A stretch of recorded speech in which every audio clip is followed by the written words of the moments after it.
제 인생을 되돌아봤을 때 가장 큰 실수가 무엇이었냐고 묻는다면 저는 주저없이 5년 전 그날의 선택을 이야기할 거예요. 하나밖에 없는 제 아들 대호를 위해서 제 모든 것이나 다름없던 강남의 아파트를 아무런 대가 없이 내주었던 바로 그날의 결정을요. 평생을 허리띠 졸라매고 남들 쉴 때 한 번 더 움직이며 악착같이 모아 마련한 집이었어요. 일찍 세상을 떠난 남편의 빈자리를 채우며 대호 하나만 보고 살아온 제게 그 집은 단순한 벽돌 건물이 아니었죠. 제 젊음과 눈물을 고스란히 바쳐 얻어낸 삶의 훈장 같은 공간이었어요. 그런 소중한 집을 아들 내외가 편히 살도록 내어주고 저는 아무런 연고도 없는 지방의 작은 집으로 터전을 옮겼습니다. 모든 일의 시작은 아들 대호의 전화 한 통이었어요. 어느 날 저녁이었죠.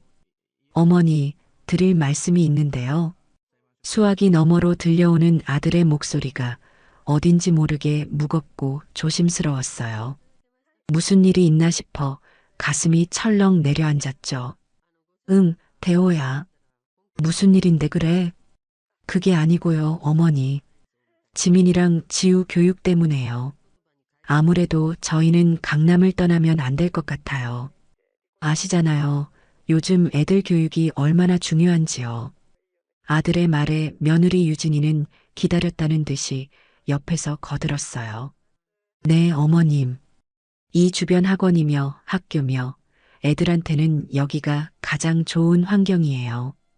다른 곳으로 이사 가면 애들이 적응하기도 힘들고요.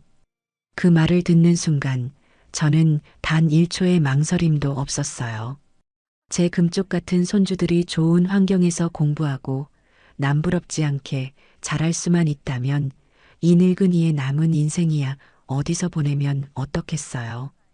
그게 바로 할머니의 마음이고 또 어미의 마음 아니겠어요? 알겠다. 그럼 너희가 여기서 살아라. 나는 어디 조용한 데 가서 지내면 그만이다. 제 대답에 아들 내외는 세상을 다 얻은 것처럼 기뻐했죠. 정말요, 어머니? 역시 어머니밖에 없으세요. 하며 제 손을 붙잡던 대호의 환한 얼굴이 아직도 눈앞에 서네요. 그렇게 저는 불과 며칠 만에 제 평생이 담긴 짐을 꾸려 정든 서울을 떠났습니다. 처음 몇 달은 낯선 환경에 적응하느라 마음이 허전하고 외로웠지만 그래도 한편으로는 정말 뿌듯했어요. 주말마다 아들 내외가 아이들을 데리고 내려와 적적했던 집안을 웃음소리로 가득 채워주었거든요. 할머니 하고 우르르 달려와 제 품에 안기는 손주들을 보고 있으면 세상의 모든 시름이 봄눈 녹듯 사라지는 기분이었죠. 하지만 그 행복도 그리 길지는 않았어요. 손주들이 초등학교에 들어가고 학원이다 뭐다 바빠지기 시작하면서부터 아들 내외의 발길은 눈에 띄게 뜸해졌어요. 처음에는 애들이 커가면서 바빠져서 그렇겠지 하고 애써 이해하려고 노력했어요.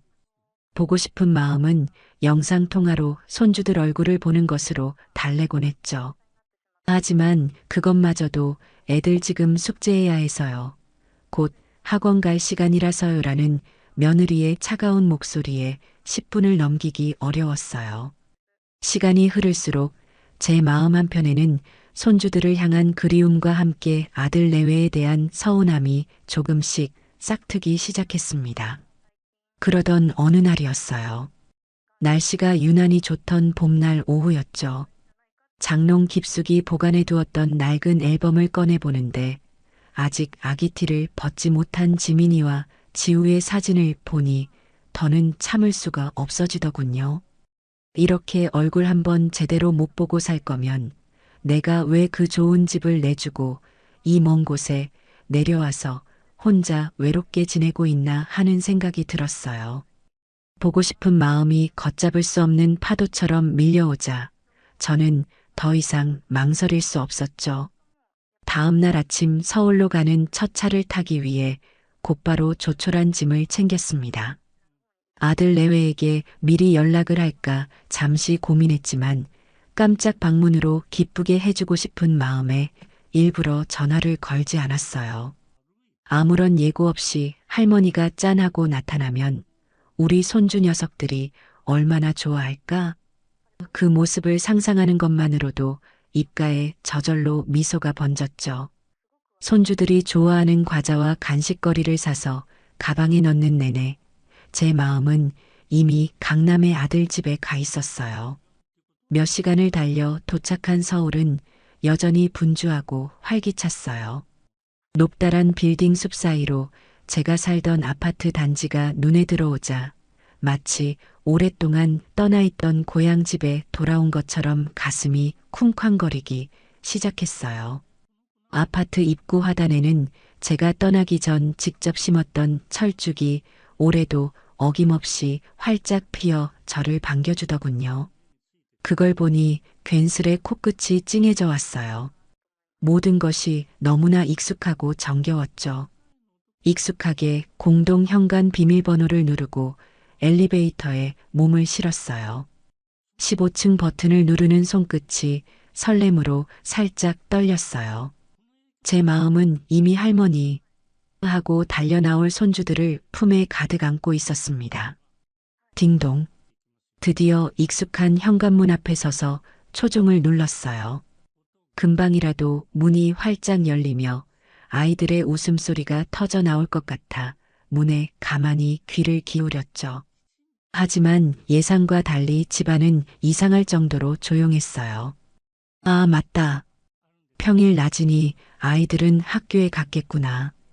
그래도 며느리 유진이는 집에 있을 텐데 하는 생각에 다시 한번 초인종을 힘주어 눌렀습니다. 잠시 후 인터폰 스피커에서 지지직거리는 잡음과 함께 목소리가 들려왔어요. 누구세요? 싸늘하고 날카로운 목소리.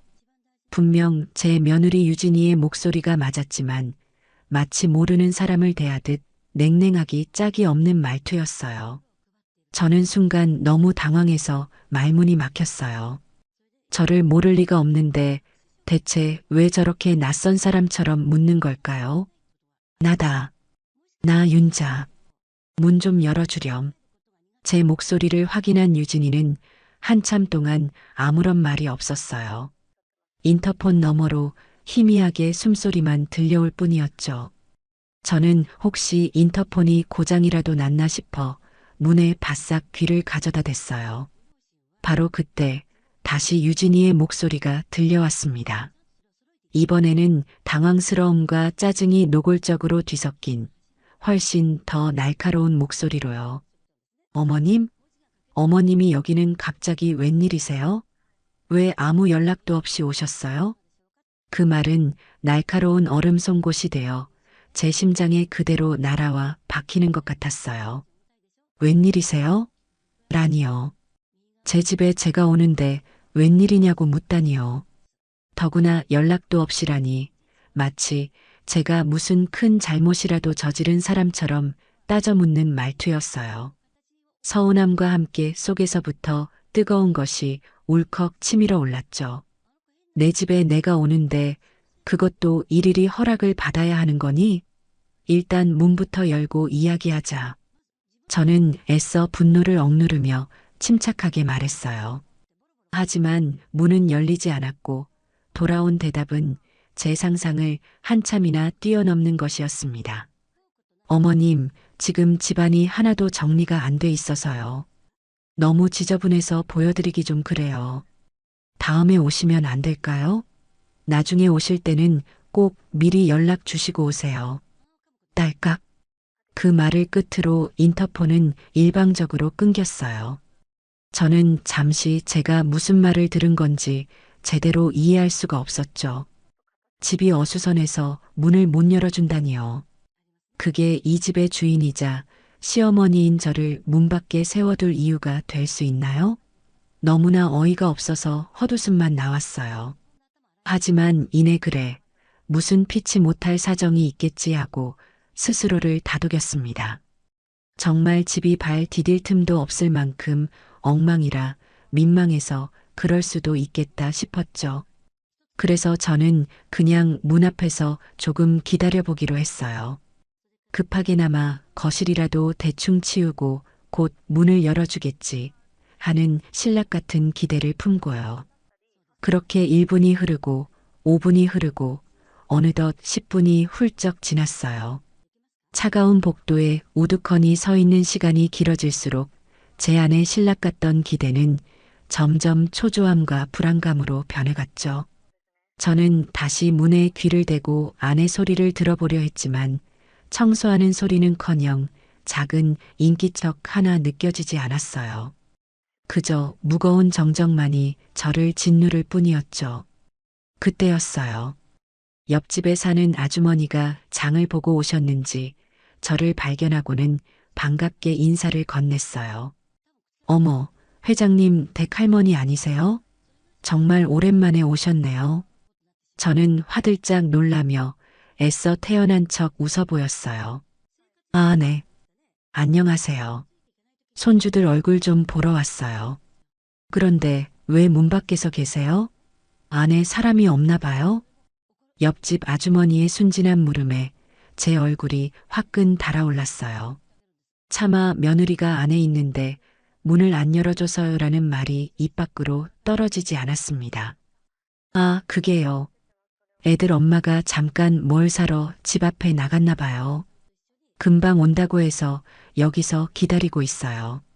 저도 모르게 새빨간 거짓말을 하고 말았죠. 제 자신이 너무나도 초라하고 비참하게 느껴지는 순간이었어요. 제 거짓말에 옆집 아주머니는 고개를 끄덕이며 집으로 들어갔고 복도에는 다시 저 혼자만 덩그러니 남았습니다. 그렇게 또 5분이 흘렀어요. 이제는 총 15분이라는 시간이 지났죠. 더 이상은 아무런 기대도 희망도 남아있지 않았어요. 그 자리를 채운 것은 뼛속까지 시린 깊은 모욕감과 배신감 뿐이었죠. 며느리는 문을 열어줄 생각이 전혀 없는 거였어요. 저를 이렇게 문전박대하고 그냥 돌려보낼 작정인 거죠.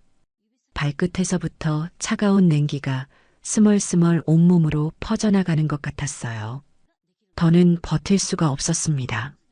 오며 가며 마주치는 이웃들의 눈초리도 견디기 힘들었고 무엇보다 제 자신이 너무나도 비참해서요. 저는 결국 아무 소리도 내지 못하고 조용히 몸을 돌렸어요. 엘리베이터 버튼을 누르는 손가락이 수치심으로 부들부들 떨렸습니다. 굳게 닫힌 현관문을 마지막으로 한번 돌아보았어요. 불과 몇 년 전까지만 해도 제 세상의 전부였던 저 문이 이제는 저를 완강히 거부하는 차갑고 단단한 벽이 되어버렸더군요. 집으로 돌아오는 버스 안에서 저는 창밖만 하염없이 바라보았어요. 머릿속은 온통 뒤죽박죽이었죠. 유진이는 대체 왜 저를 그렇게 대했을까요? 정말 집이 더러워서 그랬을까요? 아니면 제가 갑자기 찾아온 것이 그렇게까지 불쾌하고 무례한 행동이었을까요? 아무리 생각하고 또 생각해봐도 도저히 이해할 수가 없었어요. 하지만 그보다 더 제 마음을 아프게 짓누른 것은 아들 대호에 대한 원망이었습니다. 우리 아들은 이 사실을 알기나 할까? 만약 안다면 제 엄마가 이런 취급을 당했는데도 가만히 있는 걸까? 온갖 씁쓸한 생각들이 꼬리에 꼬리를 물고 저를 괴롭혔어요. 지방의 작은 집에 도착하자마자 저는 한참을 망설이다 결국 대호에게 전화를 걸었어요. 당장이라도 소리치며 따지고 싶은 마음과 그래도 하나뿐인 아들이니 분명 무슨 사정이 있었을 거라고 믿고 싶은 마음이 세차게 충돌했죠. 몇 번의 긴 신호음 끝에 대호가 전화를 받았습니다. 엄마. 웬일이야, 이 시간에? 아들의 목소리는 아무것도 모르는 사람처럼 평소와 다름없이 밝게만 들렸어요. 저는 깊게 심호흡을 한번 하고 오늘 있었던 일을 최대한 차분하게 설명하기 시작했어요. 유진이가 인터폰으로 어떻게 말했고 제가 무려 15분이나 차가운 복도에서 기다리다 결국 발길을 돌려야 했다는 사실까지요. 제 이야기를 다 들은 대호는 잠시 말이 없었어요. 저는 아들이 제 마음을 조금이라도 알아주고 제 편이 되어 유진이를 나무라주길 간절히 바랐어요. 엄마, 정말 미안해. 유진이가 생각이 짧았네. 내가 대신 사과할게와 같은 따뜻한 위로의 말을 기대했던 것 같아요. 하지만 제 마지막 기대는 산산조각이 나고 말았습니다. 아, 엄마. 그 일 때문에 유진이랑 통화했어.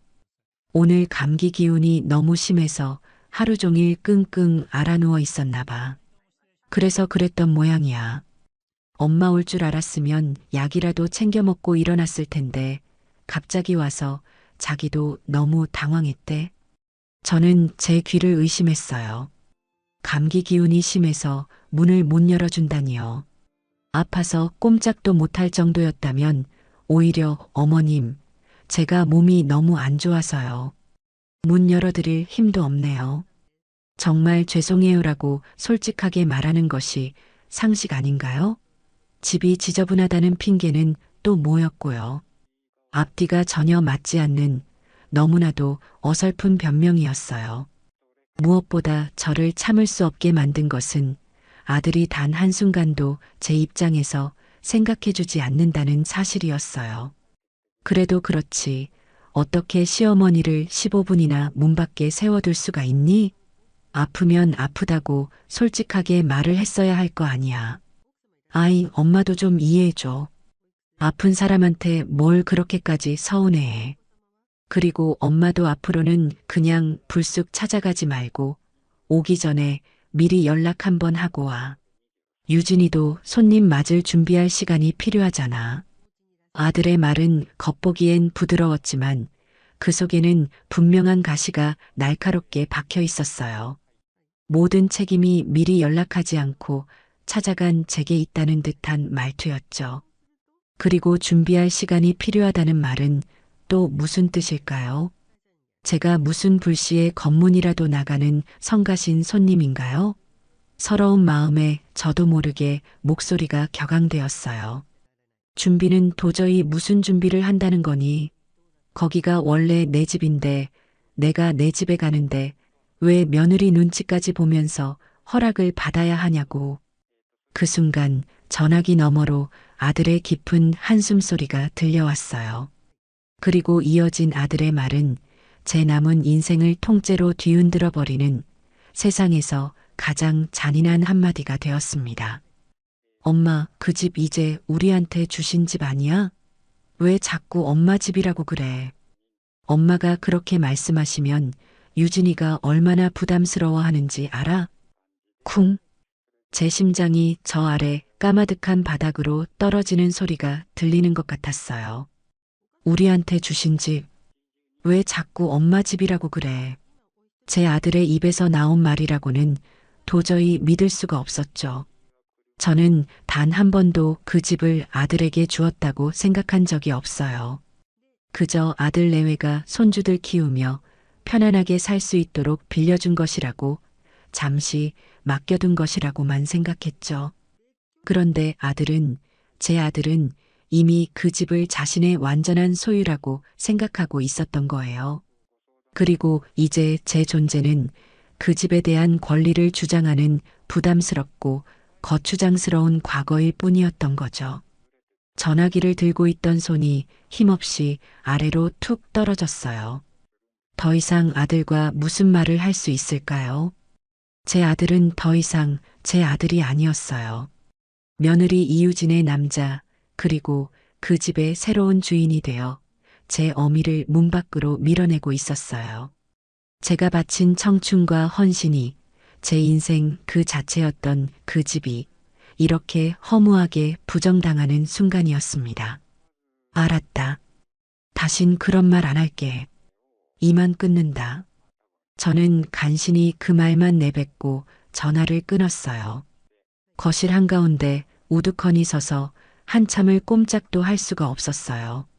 창밖은 어느새 칠흑 같은 어둠에 잠겨 있었죠. 마치 제 마음속처럼 한치 앞도 보이지 않았어요. 오늘 하루 동안 겪었던 모든 일들이 잔인한 영화의 한 장면처럼 머릿속을 스쳐 지나갔어요.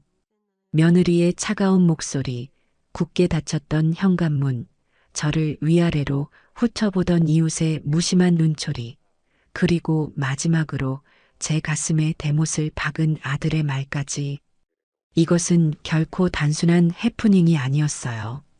앞으로 제게 닥쳐올 거대한 폭풍의 불길한 서막이었죠. 그날 이후 저는 며칠 밤낮을 끙끙 앓았어요. 몸이 아픈 것보다 마음이 골마 터져버린 것 같았죠. 아들의 그 한마디, 왜 자꾸 엄마 집이라고 그래라는 말이 귓가에서 떠나지 않고 저를 괴롭혔어요. 배신감에 치를 떨다가도 아니다. 내가 오해한 걸 거야. 아들이 그럴 리가 없어라며 스스로를 위로하기를 수십 번. 저는 이대로 모든 것을 오해 속에 남겨둘 수는 없다고 생각했어요. 아들 내외와 제대로 얼굴을 보고 대화를 해서 이 엉킨 실타래를 풀어야만 했죠. 그래요. 저는 아직도 일말의 기대를 버리지 못했던 거예요. 그래서 저는 큰 결심을 하고 다시 며느리에게 전화를 걸었습니다. 아들의 말대로 이번에는 미리 연락을 하기로 한 거죠. 그것이 그들이 정한 규칙이라면 일단은 따라주기로 했어요. 수화기를 들고 유진이의 번호를 누르는 손가락이 천근만근 무거웠지만 저는 숨을 한 번 크게 고르고 통화 버튼을 눌렀습니다. 여보세요. 여전히 아무런 감정도 실려 있지 않은 사무적인 며느리의 목소리가 들려왔어요. 나다 유진아. 네, 어머님. 무슨 일이세요? 제 목소리를 확인하고도 며느리의 목소리에는 조금의 변화도 없었어요. 저는 애써 다정한 목소리를 꾸며내며 말했어요. 다른 게 아니고 내가 이번 주 토요일에 너희 집에 한번 가려고 하는데 괜찮겠니? 우리 지민이 지우 얼굴 본 지도 너무 오래된 것 같아서. 제 딴에는 최대한 저자세로 며느리의 허락을 구하는 듯한 말투로 물었어요. 전화기 너머로 잠시 침묵이 흘렀어요. 유진이가 달력을 확인하는 건지 아니면 또 무슨 핑계를 댈까 고민하는 건지 알 수 없었죠. 제 심장이 조마조마하게 뛰었어요. 토요일이요? 글쎄요. 그날 저희 약속이 있었던 것 같은데. 잠깐만요. 잠시 후 유진이가 다시 입을 열었어요. 네, 토요일 오전에 오세요. 오후에는 저희 외출해야 하거든요. 오전에 잠깐 시간 될 것 같아요. 시간이 될 것 같다는 말이 꼭 자기가 시간을 내어준다는 듯한 뉘앙스라 기분이 상했지만 저는 꾹 참았어요. 방문을 허락해 준 것만으로도 감지덕지해야 할 판이었으니까요. 그래, 알았다. 그럼 토요일 오전에 갈게. 필요한 거라도 있니? 반찬이라도 좀 해갈까? 아니요, 괜찮아요. 아무것도 사오지 마세요. 그냥 몸만 오세요. 그렇게 전화는 허무하게 끊겼습니다. 전화를 끊고 나서도 저는 한참 동안 씁쓸한 마음을 감출 수가 없었어요. 그래도 이게 어디예요? 문전박대를 당했던 지난번과는 달리 이번에는 정식으로 약속을 잡은 셈이니까요. 저는 남은 며칠 동안 애써 긍정적인 생각만 하기로 마음먹었어요. 그래, 지난번에는 내가 갑자기 찾아가서 유진이도 당황해서 그랬을 거야. 이번에는 다를 거야. 약속한 토요일이 되기까지 남은 3일 동안 저는 시장을 몇 번이나 오갔는지 몰라요. 아무것도 사오지 말라는 며느리의 말이 귓가에 맴돌았지만 어떻게 빈손으로 갈 수가 있겠어요. 손주들이 좋아하는 동그랑땡을 만들고 아들이 좋아하는 잡채도 했어요. 며느리가 좋아할지는 모르겠지만 제 딴에는 정성을 다해 나물이며 밑반찬 몇 가지를 더 만들었죠. 냉장고에 차곡차곡 쌓여가는 반찬통들을 보며 제 마음도 조금은 누그러지는 것 같았어요. 이 음식을 받고 기뻐할 아들 내외와 손주들의 얼굴을 떠올리며 지난번의 상처를 애써 지워나갔습니다. 드디어 약속한 토요일 아침이 밝았어요. 저는 새벽같이 일어나 단정하게 옷을 차려입고 밤새 정성껏 만든 음식들을 아이스박스에 담았어요. 혹시라도 늦을까봐 이른 아침부터 서둘러 서울로 향하는 버스에 몸을 실었죠. 차창 밖으로 스쳐 지나가는 풍경을 보며 오늘은 부디 아무 일 없이 웃으며 돌아올 수 있기를 하고 마음속으로 수없이 기도했어요. 하지만 제 그런 간절한 바람은 아파트 입구에 도착하자마자 불안감으로 바뀌기 시작했어요. 지난번에 그 차가운 기억이 되살아나면서 괜히 심장이 두근거렸거든요. 저는 애써 마음을 다잡고 엘리베이터에 올라탔어요.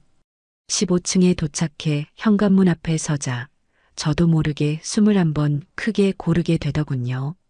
딩동.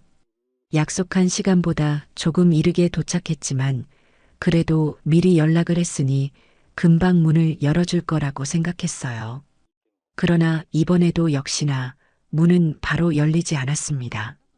1분, 2분, 시간이 흐를수록 제 손에 들린 아이스박스가 점점 더 무겁게 느껴졌어요. 대체 안에서 뭘 하길래 이렇게 문을 늦게 여는 걸까? 초조한 마음에 다시 한번 초인종을 누르려던 순간이었어요. 인터폰이 지지직거리며 켜졌죠. 누구세요? 나다. 그제야 유진이는 어머님이요. 잠깐만요 하더니 그 후로도 한참이나 저를 문 밖에 세워두었어요. 5분이 지나고 거의 10분이 다 되어서야 현관문 디지털 도어록 해제되는 소리가 들렸죠. 철컥 하고 문이 열렸지만 며느리 유진이는 문을 활짝 열어주지 않았어요. 딱 제 몸 하나 겨우 들어갈 수 있을 만큼만 문을 열고는 저를 위아래로 훑어보았죠. 어머님, 일찍 오셨네요. 아직 준비가 덜 됐는데. 마치 제가 약속 시간을 어기고 멋대로 찾아온 불청객이라도 되는 것처럼 말하는 며느리의 태도에 말문이 막혔어요. 저는 들고 있던 아이스박스를 안으로 들여놓으려 현관 안으로 한 발짝 들어섰습니다. 바로 그때였어요. 어머님, 신발은 거기 벗어두고 들어오세요. 현관 타일에만 두시고요. 거실 바닥 긁히니까요. 유진이가 날카롭게 소리쳤어요. 저는 들어서려던 발을 어색하게 거두며 현관 타일 위에 신발을 벗어두었어요. 제 평생 누구 집에 가서 이런 취급을 받아본 적이 있었던가요? 하지만 이게 시작에 불과했다는 것을 저는 그때는 미처 알지 못했죠. 제가 거실로 들어서려고 하자 유진이는 또다시 저를 막아섰어요. 그러고는 현관 신발장 구석에서 뽀얀 털이 달린 손님용 슬리퍼를 꺼내 제 발밑에 툭 던져주었죠. 어머님, 이거 신으세요. 어제 거실 바닥 왁스칠세로 싹 했거든요. 맨발로 다니시면 발자국 남아서요. 저는 아무 말도 못하고 유진이가 던져준 슬리퍼로 어색하게 발을 옮겼어요. 거실에 들어서는 순간 저는 제 눈을 의심했어요. 불과 몇 년 전까지 제가 살던 집이 맞나 싶을 정도로 모든 것이 변해 있었거든요. 제가 아끼던 짙은 갈색의 가죽 소파는 온데간데였고 그 자리에는 새하얀 천으로 된 소파가 놓여 있었어요. 거실 바닥은 어찌나 반짝이게 닦아놓았는지 제 얼굴이 다 비칠 정도였죠. 온통 하얗고 반짝이는 마치 모델하우스처럼 꾸며진 집은 너무나도 낯설고 차갑게만 느껴졌어요. 제 손때와 추억이 묻어있던 공간은 이제 어디에도 남아있지 않았습니다. 집이 아주 깨끗하구나. 저는 어색한 분위기를 풀어보려 애써 칭찬을 건넸어요. 그러자 유진이는 기다렸다는 듯이 자랑을 늘어놓기 시작했죠. 네, 제가 좀 깔끔한 성격이라서요. 매일 아침 저녁으로 청소하고 일주일에 한 번씩은 꼭 대청소해요. 물건들도 제자리에 없으면 못 견디는 성격이거든요. 그 말은 마치 제가 이 집을 더럽게라도 썼다는 것처럼 들려 기분이 묘했어요. 저는 들고 온 아이스박스를 식탁 위에 올려놓으며 말했어요. 너희 먹으라고 반찬 좀 해왔다. 손주들 좋아하는 동그랑땡도 하고 대호 좋아하는 잡채도 했어. 그러자 유진이는 인상을 살짝 찌푸리며 아이스박스를 열어보지도 않고 말했어요. 어머님, 제가 그냥 오시라고 말씀드렸잖아요. 요즘 저희 집 냉장고 꽉 차서 넣을 자리도 없어요.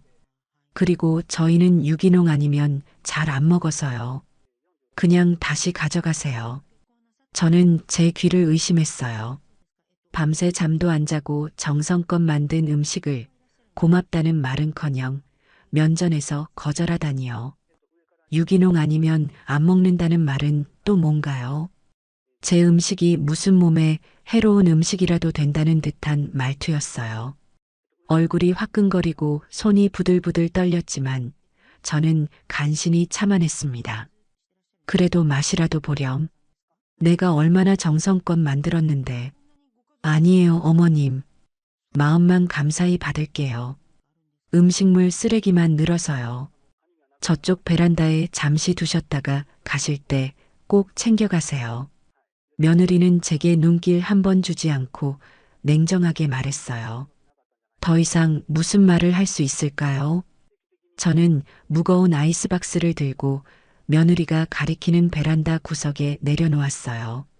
제 정성과 마음이 음식물 쓰레기 취급을 당하는 것 같아 눈물이 핑 돌았죠. 지민이랑 지우는 어디 있니? 학원 갔어? 저는 화제를 돌려 손주들 안부를 물었어요.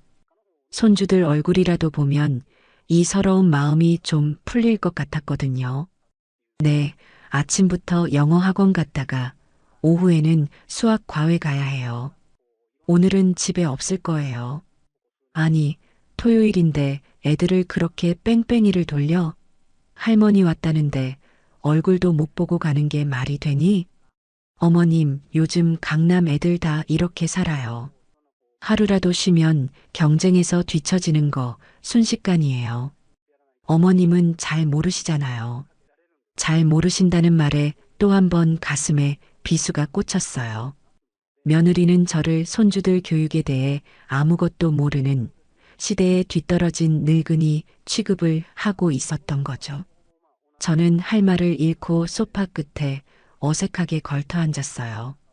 유진이는 제게 물 한 잔 내어주지 않고 부엌과 거실을 오가며 혼자 분주하게 움직일 뿐이었어요. 저를 투명인간처럼 대하는 며느리 때문에 30분이라는 시간이 마치 3년처럼 길고 고통스럽게 느껴졌습니다. 시계가 11시를 가리키자 유진이는 보란 듯이 손목시계를 확인하며 말했어요. 어머님, 이제 슬슬 일어나셔야겠어요. 저 12시에 친구랑 약속 있어서 준비하고 나가야 하거든요. 그것은 누가 들어도 명백한 축객령이었어요. 약속 때문에 오후에 외출해야 한다고 했던 말이 거짓말이었던 거죠. 30분. 제가 아들 집에 머물 수 있도록 허락된 시간은 고작 30분이었던 거예요. 저는 더 이상 참을 수가 없었어요. 제 안에서 무언가 툭 하고 끊어지는 소리가 들렸죠. 유진아. 저는 자리에서 일어나 며느리를 똑바로 쳐다보며 물었어요. 너 나한테 왜 이러는 거니? 내가 너한테 뭘 그렇게 잘못했어? 제 질문에 유진이는 어깨를 으쓱하며 피식 웃더군요. 그러더니 그동안 감춰왔던 본심을 거침없이 쏟아내기 시작했어요. 어머님, 제가 솔직하게 말씀드릴게요. 그냥 저희 사는 모습에 간섭하지 않으셨으면 좋겠어요. 이 집, 물론 어머님 집 맞죠? 그런데 지금 실제로 사는 건 저희 가족이잖아요. 어머님이 이렇게 불쑥불쑥 찾아오시면 저희도 저희 생활이 있는데 솔직히 너무 불편해요. 불편해? 내가 내 집에 오는 게 불편하다는 말이니? 네, 불편해요. 그리고 이제 이 집은 저희 집이에요. 어머님도 그렇게 생각해 주셨으면 좋겠어요. 어차피 나중에 대호 씨가 물려받을 집인데 그냥 저희한테 온전히 주셨다고 생각하시면 안 돼요? 저는 너무나도 당당하고 뻔뻔한 며느리의 태도에 할 말을 잃었어요. 그때 유진이가 제게 다가와 마지막 쐐기를 박았습니다. 그러니까 다음부터는 그냥 오지 마세요.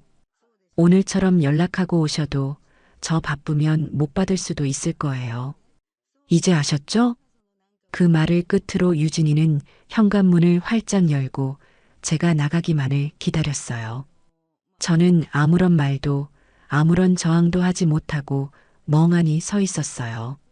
그리고는 제가 가져왔던 아이스박스를 챙겨 들고 유진이가 열어놓은 문을 통해 쫓겨나듯 집을 나섰습니다. 현관문이 제 등 뒤에서 소름 끼치도록 차갑게 닫히는 순간 저는 깨달았어요. 이것은 단순한 갈등이 아니라 제 모든 것을 빼앗으려는 명백한 전쟁의 시작이라는 것을요. 두 번째 굴욕을 겪고 집으로 돌아오는 길은 그야말로 지옥 같았어요. 며느리의 마지막 말, 다음부터는 그냥 오지 마세요라는 그 차갑고 날선 목소리가 제 머릿속을 떠나지 않았죠. 지난번에는 아들이라도 두둔해 주었지만 이번에는 빼도 박도 못하는 명백한 거절이었어요. 간섭하지 마세요. 저희 집이에요. 며느리의 말 한마디 한마디가 날카로운 파편이 되어 제 심장을 헤집는 것 같았죠. 버스 창문에 비친 제 얼굴은 핏기 하나 없이 초췌하기 짝이 없었어요. 대체 왜 저렇게까지 하는 걸까? 집에 돌아와서도 며칠 동안 그 생각에서 벗어날 수가 없었어요. 단순히 시어머니의 방문이 불편해서라고 하기에는 며느리의 태도는 도를 한참 넘어선 것이었어요. 마치 제가 그 집에 발을 들이면 안 되는 무슨 큰 이유라도 있는 사람처럼 저를 필사적으로 막는다는 느낌을 지울 수가 없었죠. 처음에는 분노와 서러움에 아무 생각도 할 수 없었지만 시간이 조금 지나고 감정이 가라앉아 머리가 차갑게 식기 시작했어요. 그리고 마음 한구석에서 불길한 의심이 고개를 들기 시작했습니다. 무언가 이상했어요. 제가 모르는 무언가가 저 집에서 벌어지고 있다는 강한 예감이 들었죠. 저는 이대로 당하고만 있을 수는 없다고 생각했어요. 며느리가 왜 저렇게까지 저를 막아서는지 그 이유를 제 눈으로 직접 확인해야만 했죠. 그때부터였어요. 제 인생에서 단 한 번도 해본 적 없는 마치 탐정 같은 조사를 저 혼자서 시작하게 된 것이요. 가장 먼저 확인해야 할 것은 그 집의 명의였어요. 아들과 며느리는 이미 그 집을 자신들의 소유인 것처럼 말하고 행동했지만 저는 분명히 제 이름으로 된 집을 그들에게 넘겨준 기억이 없었거든요. 혹시라도 제 기억이 잘못되었나 아니면 제가 모르는 사이에 무슨 일이 있었나 싶어 불안한 마음을 안고 가까운 주민센터를 찾아갔습니다. 부동산 등기부등본 좀 떼어보려고 하는데요. 젊은 직원은 저를 위아래로 한번 훑어보더니 익숙하게 컴퓨터로 주소를 입력했어요. 제 심장이 쿵쾅거리기 시작했죠. 모니터 화면에 무슨 글자가 나타날지 두 눈을 똑바로 뜨고 쳐다볼 자신이 없었어요. 잠시 후 프린터에서 따끈따끈한 서류 한 장이 출력되어 나왔습니다. 직원이 제게 건네준 서류를 받아드는 손이 미세하게 떨렸어요. 소유자 김윤자. 서류의 맨 위에 적힌 제 이름을 확인하는 순간 저도 모르게 안도의 한숨이 터져 나왔어요. 그래요. 그 집은 여전히 법적으로 완벽한 제 집이 맞았어요. 아들이나 며느리의 이름은 어디에도 없었죠. 일단 가장 중요한 사실을 확인하고 나니 조금은 마음이 놓였어요. 하지만 동시에 의문은 더욱 커졌습니다. 자기들 집도 아니면서 대체 무슨 배짱으로 저에게 그런 말들을 내뱉을 수 있었던 걸까요? 저는 등기부등본을 가방에 고이 넣고 집으로 돌아와 다시 한번 꼼꼼히 서류를 살펴보았어요. 그런데 이상한 점이 눈에 띄었어요. 제가 살던 때와는 다르게 아파트의 구조나 면적에 대한 내용이 조금 변경되어 있었죠. 제가 모르는 사이에 불법은 아니지만 구청에 신고가 필요한 수준의 리모델링이 진행되었다는 뜻이었어요. 바닥 왁스칠을 새로 했다는 며느리의 말이 떠올랐어요. 단순히 바닥만 새로 깐 수준이 아니었던 거죠. 집주인인 제 허락도 없이 자기들 마음대로 집을 뜯어 고쳤다는 사실에 어이가 없어서 말이 나오지 않았어요. 끓어오르는 분노를 간신히 억누르며 저는 다음 단계로 넘어가기로 했습니다. 며칠 후 저는 핑계를 만들어 다시 서울로 향했어요. 병원 진료가 있다는 거짓말을 하고 아침 일찍 집을 나섰죠. 하지만 제 발걸음이 향한 곳은 병원이 아니라 제가 살던 아파트 근처의 공원이었어요. 그 아파트에 오래 살았던 이웃이라면 무언가 알고 있지 않을까 하는 생각에서였죠. 저는 공원 벤치에 앉아 무작정하는 얼굴이 나타나기만을 기다렸어요. 1시간이 지났을까 저 멀리서 익숙한 얼굴이 눈에 들어왔어요. 바로 제 아랫집에 살던 박 여사였죠. 어머, 박 여사님, 오랜만이에요. 제 목소리에 저를 발견한 박 여사님이 화들짝 놀라며 반갑게 다가왔어요. 아니, 이게 누구야? 윤자 씨 아니야? 여기는 어쩐 일이야? 지방으로 이사 갔다더니. 네, 볼 일이 좀 있어서요. 잘 지내셨어요? 저희는 한참 동안 서로의 안부를 물으며 회포를 풀었어요.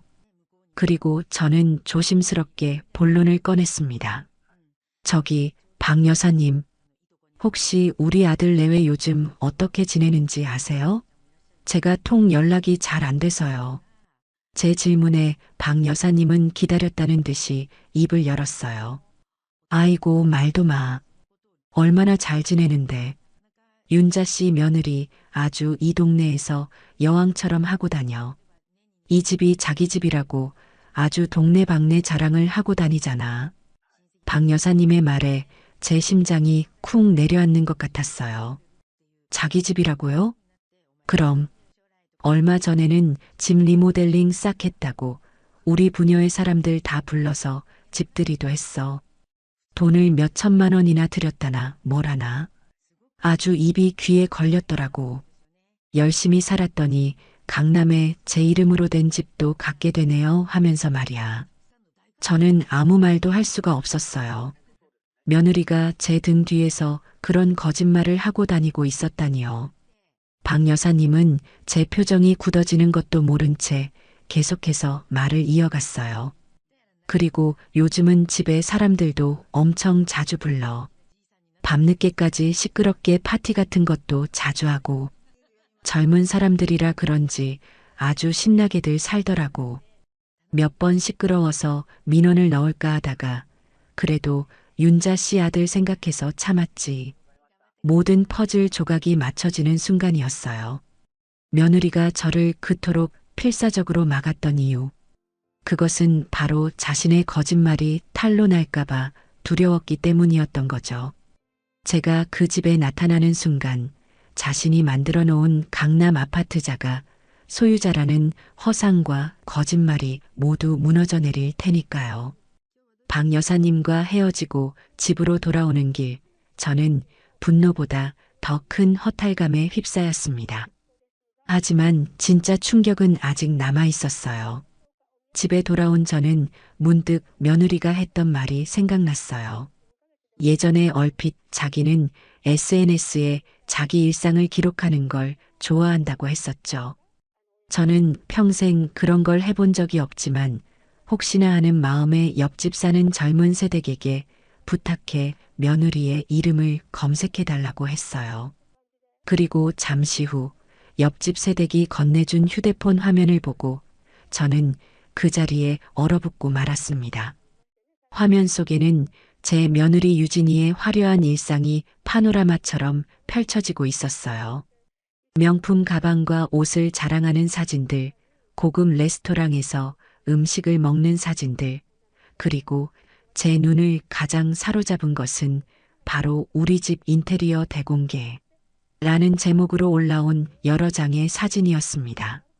사진 속에는 제가 낯설게 느꼈던 바로 그 거실과 부엌, 그리고 안방의 모습이 담겨 있었어요. 3천만 원을 투자한 저희 부부의 스위트홈, 어떤가요? 매일 호텔에서 사는 기분이에요. 사진 밑에 적힌 글을 읽는 순간 피가 거꾸로 솟는 것 같았어요. 제 허락도 없이 뜯어 고친 집을 자기들의 스위트홈이라고 부르다니요. 스크롤을 내려보니 그 밑에는 친구들의 부러움 가득한 댓글들이 달려 있었어요. 언니, 집 진짜 대박이다. 완전 성공했네. 강남 아파트라니 너무 부럽다. 그리고 그 댓글 밑에 달린 유진이의 답글은 제 남은 이성마저 끊어버리기에 충분했습니다. 뭘 이 정도 가지고 그냥 열심히 살았더니 좋은 집도 갖게 되고 그러네. 마치 자기 힘으로 그 집을 이룬 것처럼 너무나도 태연하고 뻔뻔하게 거짓말을 하고 있었던 거예요. 제 평생의 노력이, 제 눈물과 땀이 며느리의 SNS 자랑질을 위한 배경으로 전락해버린 순간이었죠. 저는 휴대폰을 든 손을 부들부들 떨었어요. 이것은 단순한 거짓말을 넘어선 저라는 존재에 대한 완벽한 기만이자 모독이었습니다. 이제 더 이상 망설일 이유가 없었어요. 이 모든 것을 제 아들 대호의 입으로 직접 확인해야만 했습니다. 다음 날 아침 저는 아들에게 전화를 걸었습니다. 평소 같았으면 아침 이른 시간에 전화하는 것을 주저했겠지만 이제는 그런 사소한 배려 따위는 해주고 싶지 않았어요. 대호야, 오늘 저녁에 나 좀 보자. 너희 회사 근처로 갈 테니 시간 비워둬. 제 목소리는 저도 놀랄 만큼 차갑고 단호하게 나갔어요. 제 평소답지 않은 목소리에 아들도 무언가 심상치 않음을 느꼈는지 군말 없이 알겠다고 대답했죠. 그날 오후 저는 다시 서울로 향했습니다. 아들의 회사가 있는 강남의 한 빌딩 앞 약속 장소인 조용한 카페에 먼저 들어가 자리를 잡았어요. 창밖으로 바쁘게 오가는 사람들을 보며 저는 오늘 무슨 말을 어떻게 꺼내야 할지 머릿속으로 수없이 되뇌었어요. 감정적으로 폭발해서는 안 된다. 최대한 차분하고 이성적으로 제가 확인한 사실들만 가지고 이야기해야 한다. 그렇게 마음을 다잡고 있는데 카페 문이 열리며 아들 대호가 들어왔어요. 엄마, 일찍 왔네. 무슨 일이야, 갑자기 보자고 하고. 제 앞에 앉은 아들의 얼굴에는 피곤한 기색과 함께 약간의 불안감이 서려 있었어요. 저는 아무런 대답 없이 가방에서 서류 봉투 하나를 꺼내 테이블 위에 올려놓았습니다. 이게 뭐야? 한번 봐. 너도 봐야 할 것 같아서. 대호는 의아한 표정으로 봉투를 열었어요. 그 안에는 제가 떼었던 아파트의 등기부등본과 며느리의 SNS 화면을 캡처해서 인쇄한 사진 몇 장이 들어 있었죠. 등기부등본을 확인한 대호의 얼굴이 살짝 굳어지는가 싶더니 이내 유진이의 SNS 사진을 보고는 사색이 되었어요. 엄마, 이건 또 어떻게, 내가 어떻게 알았는지가 중요하니? 이게 다 사실인지가 중요하지. 대호야, 너 엄마한테 할 말 없어? 저는 아들의 눈을 똑바로 쳐다보며 물었어요.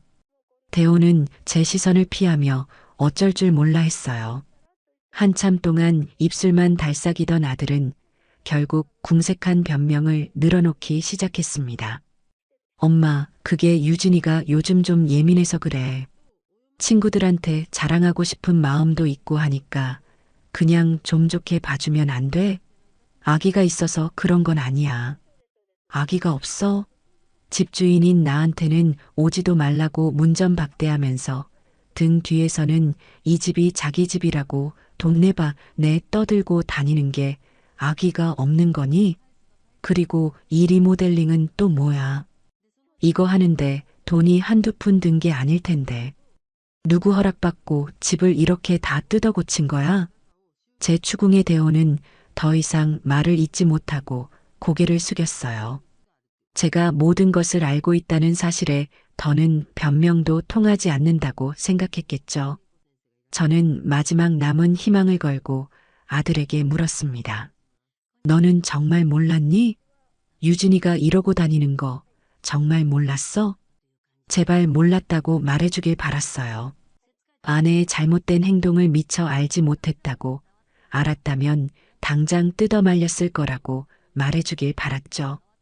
하지만 아들의 입에서 나온 대답은 제 마지막 희망마저 산산조각 내버렸습니다. 알고 있었어, 엄마. 미안해. 알고 있었다니. 알고 있었으면서도 자기 아내가 제게 그런 모욕을 주고 제 존재를 지워나가는 것을 그저 방관하고 있었다니요. 저는 너무나 큰 충격과 배신감에 잠시 말을 잃었어요. 온몸에서 힘이 빠져나가는 것 같았죠. 그때 고개를 숙이고 있던 아들이 어렵게 입을 열기 시작했어요. 그 입으로 털어놓은 이야기는 더욱 기가 막힌 것이었습니다. 엄마, 사실은 유진이가 그 집 명의를 자기 앞으로 바꿔달라고 계속 얘기하고 있어. 뭐? 명의를 바꿔달라고? 응. 유진이 말로는 어차피 나중에 우리 집이 될 거니까 미리 증여를 해달라고 하더라고. 그래야 자기도 마음 편하게 이 집을 자기 집처럼 꾸미고 살 수 있을 것 같다고. 저는 제 귀를 의심했어요. 이제는 아예 집을 통째로 삼키려는 속셈이었던 거예요. 제가 그 집에 드나드는 것을 막았던 것도, 집을 자기 마음대로 뜯어고쳤던 것도 모두 이 집을 완전히 자기 것으로 만들기 위한 계획의 일부였던 거죠. 그래서 너는 뭐라고 했는데? 설마 거기에 동조한 건 아니지? 저는 떨리는 목소리로 물었어요. 아들이 고개를 들고 저를 바라보았어요. 그 눈빛은 더 이상 제가 알던 착하고 순한 아들의 눈빛이 아니었어요. 욕심과 이기심, 그리고 아내에 대한 맹목적인 믿음으로 가득 차 있었죠. 그리고 마침내 아들은 제 가슴에 가장 크고 깊은 상처를 남기는 말을 내뱉고야 말았습니다. 엄마, 그냥 유진이가 원하는 대로 해주시면 안 돼? 엄마 말대로 어차피 나중에 다 내 재산이 될 거잖아. 그냥 좀 일찍 준다고 생각하면 안 될까? 그래야 우리 유진이도 마음 편하고 우리 가족도 더는 엄마 눈치 안 보고 행복하게 살 수 있을 것 같아. 저는 그 말을 듣는 순간 제 안에 무언가가 완전히 무너져 내리는 것을 느꼈어요. 엄마 눈치 안 보고 행복하게 살 수 있을 것 같다니. 제 존재가 아들 가족의 행복을 가로막는 장애물이라는 말과 다름없었죠. 아들은 이미 오래전에 며느리의 편에 서서 저를 어떻게 하면 자신의 인생에서 밀어낼 수 있을까만 고민하고 있었던 거예요. 제가 평생을 바쳐 키운 아들이 이제는 제 전부를 내놓으라고 아무렇지 않게 요구하고 있었어요. 모든 것을 깨달은 순간 신기하게도 눈물이 나지 않았어요. 대신 차가운 분노와 함께 서늘한 결심이 제 마음속에 자리 잡았죠. 더 이상 이들을 위해 희생하고 상처받을 필요가 없었어요. 이들에게 저는 더 이상 어머니가 아니었으니까요. 저는 자리에서 조용히 일어났어요. 멍하니 저를 올려다보는 아들을 향해 저는 제 평생 가장 차가운 목소리로 말했습니다. 알았다. 너희 뜻이 정 그렇다면 엄마가 결정할게. 그리고 저는 아무런 미련 없이 카페를 걸어 나왔어요. 등 뒤에서 저를 부르는 아들의 목소리가 들리는 것 같았지만 단 한 번도 돌아보지 않았습니다. 그날부로 제 인생에서 김대호라는 아들은 지워졌어요. 이제 남은 것은 오롯이 제 인생을 되찾기 위한 싸움뿐이었습니다. 지방의 작은 집에 돌아온 저는 며칠 동안 아무것도 하지 않고 조용히 지냈어요. 마치 다가올 폭풍을 앞둔 전사의 휴식처럼 제 안의 모든 것을 비워내고 앞으로 해야 할 일들을 차분히 정리하는 시간이 필요했거든요. 아들에게서는 몇 번이고 전화가 걸려왔지만 저는 단 한 번도 받지 않았습니다. 무슨 말을 할지는 불 보듯 뻔했으니까요. 엄마, 제가 잘못했어요. 다시 생각해 주세요. 하지만 그 말 속에 진정한 반성이나 뉘우침이 없다는 것을 저는 이미 알아버렸어요. 그저 제 재산을 탐내는 욕심과 안락한 삶을 잃을지도 모른다는 불안감에서 비롯된 가식적인 애원일 뿐이었죠.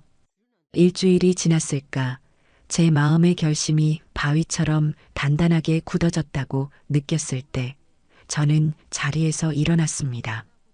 옷장에서 가장 단정하고 값비싸 보이는 옷을 꺼내 입고 평생 한두 번 멜까 말까 했던 핸드백을 들었어요. 화장대 앞에 앉아 역계분을 바르고 입술연지도 꼼꼼히 챙겨 발랐죠. 거울 속에 비친 제 모습은 더 이상 아들과 며느리에게 상처받고 슬퍼하던 초라한 늙은이가 아니었어요. 자신의 것을 되찾기 위해 전장으로 나서는 장수의 얼굴을 하고 있었죠. 제가 향한 곳은 서울이었습니다. 하지만 이번에는 아들의 집이 아니었어요. 저는 강남의 아파트 단지 상가에 즐비하게 늘어선 부동산 중개업소들을 차례로 둘러보기 시작했어요. 단순히 집을 내놓기 위함이 아니었죠. 저는 제 가장 중요한 자산을 맡길 신중하고 입이 무거우며 유능한 파트너를 찾고 있었습니다. 몇 군데를 기웃거리며 밖에서 분위기를 살피던 제 눈에 크지는 않지만 깔끔하고 신뢰감 있게 보이는 한 부동산이 들어왔어요. 저는 망설임 없이 그곳의 문을 열고 들어섰습니다. 어서 오세요. 어떤 일로 오셨어요? 안쪽에 앉아있던 중년의 남자가 저를 보고 자리에서 일어나며 반갑게 맞았어요. 저는 소파에 자리를 잡고 앉아 핸드백에서 등기부등본을 꺼내 테이블 위에 올려놓았습니다. 이 아파트 팔고 싶어서요. 제 말에 남자는 서류를 집어들고 주소를 확인하더니 눈을 동그랗게 떴어요. 아니, 이 로열동 로열층을요? 어르신이 집주인이셨군요. 이 집은 저희 부동산에서도 다들 탐내는 매물인데 내놓으시는 분이 없어서 거래를 못하고 있었어요. 그는 호들갑스럽게 말하며 저를 다시 한번 훑어보았죠. 아마 제 행색이 이런 비싼 집의 소유주일 거라고는 상상하지 못했던 모양이에요. 시세는 잘 알고 계시죠?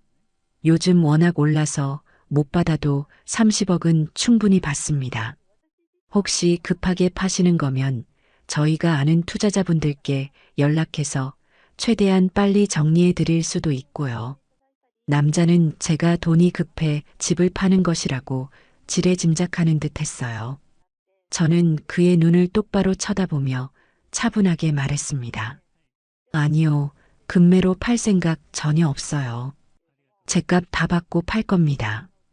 그러니 정상가로 시장에 내놓아 주세요. 서두를 필요 없으니 가장 좋은 조건의 구매자를 찾아주셨으면 좋겠네요. 제 단호하고 여유로운 태도에 남자는 살짝 당황하는 기색을 보였어요. 그는 이내 전문가다운 표정으로 돌아와 고개를 끄덕였죠. 알겠습니다, 사모님. 그럼 시세대로 30억의 매물을 등록해 드리겠습니다. 워낙 좋은 집이라 금방 새 주인이 나타날 겁니다. 그렇게 제 인생의 전부나 다름없던 집은 시장에 매물로 등록되었습니다. 저는 부동산 사장에게 한 가지를 더 당부했어요. 그리고 집을 보러 올 사람이 있으면 지금 살고 있는 사람들과 약속을 잡아야 할 텐데요. 그 부분은 저한테 먼저 연락을 주십시오. 제가 중간에서 조율하겠습니다. 세입자들한테는 제가 알아서 이야기할 테니까요. 저는 아들 내외를 세입자라고 칭했어요. 그들에게는 이제 그 정도의 호칭도 과분하다고 생각했으니까요. 부동산을 나서는 제 발걸음은 이상하리만치 가벼웠습니다. 시원섭섭한 마음이 들 법도 한데 오히려 오랫동안 저를 짓누르던 무거운 돌덩이가 사라진 것처럼 후련하기만 했어요. 그날 이후 저는 제 일상으로 돌아와 조용히 때를 기다렸습니다. 아들과 며느리에게는 집을 내놓았다는 사실을 일절 알리지 않았죠. 그들이 어떤 경로로든 그 사실을 알게 되었을 때 어떤 반응을 보일지 궁금했어요. 하루, 이틀, 시간은 생각보다 조용히 흘러갔습니다. 아마 그들은 제가 카페에서 했던 마지막 말을 그저 화가 나서 내뱉은 허풍찜으로 여겼을지도 몰라요. 그리고 나흘째 되던 날 오후였어요. 제 휴대폰이 요란한 소리를 내며 울리기 시작했죠. 화면에 떠오른 이름은 우리 며느리였어요. 저는 심호흡을 한 번 하고 최대한 아무렇지 않은 목소리로 전화를 받았습니다. 여보세요. 어머님, 어머님, 이게 지금 무슨 일이세요? 방금 부동산에서 전화가 왔는데 내일 오후에 집 보러 사람이 온다고요. 이게 다 무슨 소리예요? 수화기 너머로 들려오는 며느리의 목소리는 그야말로 경악과 분노로 가득 차 있었어요. 저는 그 목소리를 들으며 조용히 미소 지었어요. 드디어 올 것이 왔구나. 아, 연락받았니? 내가 부동산에 미리 연락 달라고 했는데 일 처리가 좀 서투네. 저는 태연하게 말했어요. 제 차분한 목소리에 며느리는 더욱 이성을 잃고 소리치기 시작했죠. 지금 그게 문제예요? 아니, 집을 왜 부동산에 내놓으세요? 저희랑 상의도 한마디 없이 어떻게 이러실 수가 있어요? 상해? 내가 내 집을 파는데 왜 너희랑 상의를 해야 하지? 제 반문에 며느리는 잠시 할 말을 잃은 듯 했어요. 그러더니 이내 더욱 격앙된 목소리로 따져 물었죠. 어머님, 정말 너무하시는 거 아니에요? 이 집, 저희한테 살라고 주신 집이잖아요. 그런데 이제 와서 팔아버리시면 저희는 어디 가서 살라는 말씀이세요? 내가 언제 너희한테 집을 주었다고 했니? 나는 너희가 편하게 살도록 빌려준 것뿐이야. 그리고 너희가 어디 가서 살지는 너희가 알아서 해결해야 할 문제지. 내가 걱정할 일은 아닌 것 같구나. 저는 한마디 한마디 또박또박 제 의사를 전달했어요. 더 이상은 그들의 감정에 휘둘리거나 상처받지 않기로 했으니까요. 제 단호한 태도에 며느리는 거의 울부짖다시피 전화를 끊었어요. 아마 제정신이 아니었겠죠. 그리고 30분도 채 지나지 않아 이번에는 아들에게서 전화가 걸려왔어요. 받지 않으려다 이 소동의 마무리는 아들과 직접 지어야 한다는 생각에 통화 버튼을 눌렀습니다. 예상대로 아들의 목소리는 다급하고 절박했어요. 엄마, 엄마, 이게 다 사실이야? 유진이한테 들었는데 집 정말 내놓은 거야? 그래, 사실이다. 엄마, 어떻게 나한테 이럴 수가 있어? 내가 그날 잘못했다고 했잖아. 내가 다 빌었잖아. 내가 빈 것은 진심이 아니었잖니. 내 집을 잃을까봐 두려웠을 뿐이지. 제 전곡을 찌르는 말에 아들은 잠시 말을 잇지 못했어요. 그러더니 곧바로 읍소 작전으로 나오더군요. 엄마, 제발. 우리 지민이랑 지우는 어떡하라고 그래. 애들 학교도 여기고 친구들도 다 여기에 있는데 갑자기 집을 팔면 애들 인생은 뭐가 돼. 제발 애들 봐서라도 걷어줘. 응? 손주들을 방패 삼아 제 동정심에 호소하는 아들의 모습이 역겹기까지 했어요. 애들 인생? 너희가 내게 문전박대하고 오지 말라고 소리칠 때 그때는 내 인생은 안중에도 없었니? 이제 와서 아이들 핑계를 대는 건 너무 비겁하지 않니? 저는 차갑게 말했어요. 더 이상은 그 어떤 말에도 흔들리지 않을 거라는 제 의지를 보여주고 싶었죠. 아들은 결국 전화를 끊고 그날 저녁 회사 일이 끝나자마자 헐레벌떡 제 지방 집으로 쫓아왔습니다. 초인종 소리에 문을 열어주자 땀으로 흠뻑 젖고 넥타이는 비뚤어진 채 금방이라도 울음을 터뜨릴 것 같은 얼굴의 아들이 서 있었어요. 엄마. 아들은 집 안으로 들어서자마자 제 앞에 무릎을 꿇으려고 했어요. 저는 그 모습을 차갑게 막아섰습니다. 일어서라. 내가 무릎 꿇는다고 해서 내 결정이 바뀔 일은 없어. 엄마, 제발요. 제가 정말 잘못했어요. 유진이도 지금 집에서 울고불고 난리예요. 저희 이제 어떡해요? 당장 어디 가서 집을 구해요? 아들의 절박한 외침에도 제 마음은 잔물결 하나 잃지 않았어요. 저는 소파에 앉아 아들을 똑바로 쳐다보며 말했습니다. 너희가 어디서 살지는 너희가 알아서 할 문제라고 했을 텐데. 그리고 너무 걱정하지 마라. 법적으로 너희가 갑자기 길거리에 나앉을 일은 없으니까. 그게 무슨 소리야? 내 집을 팔 권리는 나한테 있는 거야, 대호야. 그리고 너는 더 이상 내 아들이기 이전에 내 집에 무상으로 거주하고 있는 세입자일 뿐이지. 제 입에서 나온 세입자라는 말에 아들의 얼굴이 하얗게 질렸어요. 엄마, 어떻게 그런 말을? 왜 틀린 말이라도 했니? 너희가 그토록 원하던 대로 나는 이제 너희 인생에 부담스러운 존재가 되지 않으려고 한다. 그러니 너희도 이제 그만 내 집에서 나가서 너희 힘으로 한번 살아보렴. 제가 자리에서 일어나 방으로 들어가려고 하자 아들이 다급하게 제 팔을 붙잡았어요. 엄마, 이 집 우리한테 주신 집 아니었어요? 정말 아니었어? 아들의 눈에는 마지막 남은 희망과 절망이 뒤섞여 있었어요. 저는 제 팔을 붙잡은 아들의 손을 조용히 떼어내며 그 눈을 똑바로 마주보고 말했습니다. 줬다는 증거라도 있니? 등기부등본 떼어봐. 그 집 명의가 누구 이름으로 되어 있는지. 이제 더 이상 할 말 없으니 그만 돌아가라. 제 마지막 말에 아들은 그 자리에 주저앉아 망연자실한 표정을 지었어요. 더 이상 매달려도 소용없다는 것을 깨달은 거겠죠. 저는 그런 아들을 뒤로하고 조용히 제 방으로 들어와 문을 닫았습니다. 문 밖에서 한참 동안 아들의 흐느끼는 소리가 들려왔지만 저는 조금도 마음이 약해지지 않았어요. 이것은 복수의 시작일 뿐 아직 아무것도 끝나지 않았으니까요. 아들이 망연자실에서 돌아간 후 며칠 동안은 아무런 연락도 오지 않았어요. 아마도 아들 내외는 자기들끼리 머리를 맞대고 앞으로 어떻게 해야 할지 대책 회의라도 하고 있었겠죠. 저는 그들이 어떤 식으로 나올지 대충 짐작이 갔어요. 감정에 호소하는 것이 통하지 않는다는 것을 알았으니 이제는 법적인 문제를 들고 나올 차례였죠.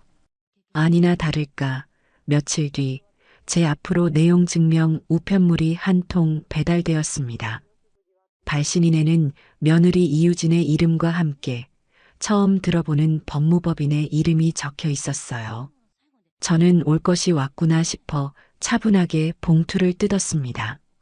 A4 용지에 빼곡하게 적힌 내용은 예상했던 대로였어요. 본인은 귀하의 소유인 강남 아파트에 거주하면서 주거 환경 개선을 위해 총 3천만 원 상당의 리모델링 공사를 진행하였음. 따라서 귀하는 본인에게 리모델링 비용 3천만 원을 즉시 보상할 법적 의무가 있음. 마지막에는 이 요구에 응하지 않을 시 민사소송을 제기하겠다는 으름장까지 적혀 있었죠.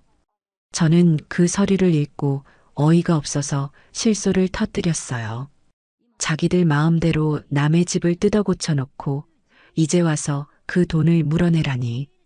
세상에 이렇게 뻔뻔하고 염치 없는 사람들이 또 있을까요? 하지만 한편으로는 덜컥 겁이 나기도 했어요. 저는 평생 법 같은 건 모르고 살아온 사람인데 막상 이렇게 법적인 용어가 가득한 서류를 받으니 어떻게 대처해야 할지 막막했거든요. 이 싸움은 더 이상 저 혼자만의 힘으로는 버겁겠다는 생각이 들었습니다. 제게도 저를 지켜줄 방패와 무기가 되어줄 전문가가 필요했죠. 그때 문득 오래전부터 알고 지내던 제 친구 영숙이가 떠올랐어요. 영숙이도 몇 년 전에 자식 문제로 크게 속을 썩이다가 변호사 도움을 받아서 깔끔하게 문제를 해결했다는 이야기가 생각났거든요. 저는 망설임 없이 영숙이에게 전화를 걸어 그동안 있었던 일들을 모두 털어놓았습니다. 제 이야기를 다 들은 영숙이는 제 등이라도 두드려주듯 함께 분개해 주었어요. 세상에 그런 후레자식들이 있나? 윤자, 너 정말 마음고생 심했겠다. 당장 그 변호사님 만나봐야겠네. 내가 지금 바로 연락처 알려줄게. 혼자 끙끙 앓지 말고 꼭 가서 상담받아봐. 영숙이는 자기가 아는 변호사 중에 가족법 전문으로 아주 유능한 분이 있다며 박선영 변호사라는 이름을 알려주었어요. 저는 지푸라기라도 잡는 심정으로 다음날 바로 예약을 잡고 서초동에 있는 변호사 사무실로 향했습니다. 사무실 문을 열고 들어서자 단정하고 지적인 인상의 한 여성이 저를 맞아주었어요. 제 또래쯤 되어 보이는 편안하면서도 강단 있는 눈빛을 가진 사람이었죠. 바로 박선영 변호사였어요. 김윤자 어머님 맞으시죠? 이쪽으로 앉으세요. 영숙 씨한테 이야기는 대충 들었습니다. 박 변호사는 저를 상담실로 안내하며 따뜻한 차를 한 잔 내어주었어요. 저는 그 차를 한 모금 마시며 긴장을 풀고 제가 겪었던 모든 일들을 처음부터 끝까지 차분하게 이야기하기 시작했습니다. 문전박대를 당했던 날의 모욕감부터 SNS에서 벌어진 며느리의 거짓말, 그리고 명의를 넘겨달라던 아들의 배신, 마지막으로 오늘 받은 내용 증명까지. 제 이야기가 길어지는 동안 박 변호사는 단 한 번도 말을 끊지 않고 진지한 눈빛으로 경청해 주었어요. 제 감정이 북받쳐 잠시 말을 멈출 때면 조용히 고개를 끄덕이며 기다려 주었죠. 제 이야기가 모두 끝나자 박 변호사는 제 손을 가만히 잡아주며 말했어요. 어머님, 그동안 정말 힘드셨겠어요. 혼자서 얼마나 마음고생이 심하셨어요. 그래도 이렇게 용기 내서 집을 팔기로 결심하신 건 정말 잘하신 일이에요. 그녀의 따뜻한 위로 한마디에 그동안 꾹꾹 눌러왔던 서름이 터져 나오려는 것을 간신히 참았어요. 내 편이 되어 내 마음을 알아주는 사람이 있다는 것만으로도 큰 힘이 되었죠. 그런데 변호사님, 며느리가 보낸 이 내용 증명은 어떻게 해야 하나요? 제가 정말 저 돈을 물어줘야 하는 건가요? 저는 걱정스러운 마음에 내용 증명 서류를 내밀었어요. 박 변호사는 서류를 쓱 훑어보더니 피식 웃으며 말했죠. 어머님, 이건 아무런 걱정하실 필요가 없어요. 오히려 저쪽이 큰 실수를 한 거네요. 네, 그게 무슨 말씀이세요? 민법상으로 임차인이 임대인의 동의 없이 주택의 구조를 변경하거나 리모델링을 한 경우 임대인은 이에 대한 비용을 보상할 의무가 전혀 없습니다. 오히려 그 반대죠. 박 변호사는 법전을 펼쳐 보이며 제게 차근차근 설명해 주기 시작했어요. 집주인의 동의 없는 리모델링은 법적으로 아무런 효력이 없어요. 오히려 집주인은 임차인에게 원상복구를 청구할 권리가 있습니다. 즉, 어머님은 며느리에게 당신이 뜯어고친 집을 원래대로 돌려놓으라고 요구할 수 있다는 뜻이에요. 만약 원상복구가 불가능하다면 그에 상응하는 손해배상을 청구할 수도 있고요. 그러니 저 3천만 원은 물어줄 필요가 없는 것은 물론이고 오히려 어머님이 역으로 소송을 걸 수도 있는 상황인 거죠. 박 변호사의 명쾌한 설명에 제 눈앞이 환하게 밝아지는 것 같았어요. 저는 그저 당하고만 있어야 하는 약자가 아니었던 거예요. 제게도 저들을 상대할 수 있는 강력한 법적 권리가 있었던 거죠. 그럼 저도 저 애들한테 원상복구하라고 내용 증명을 보내야 할까요? 그렇게 하셔도 되지만 제 생각에는 굳이 그럴 필요까지는 없어 보여요. 어머님이 원하시는 건 돈이 아니라 하루빨리 그 집에서 평온을 되찾는 것이잖아요. 네, 맞아요. 저는 그냥 조용히 저 집을 팔고 그 애들을 제 인생에서 내보내고 싶을 뿐이에요. 그렇다면 이 내용 증명은 가볍게 무시하시고 우리는 우리 계획대로 집을 파는 것에만 집중하면 됩니다.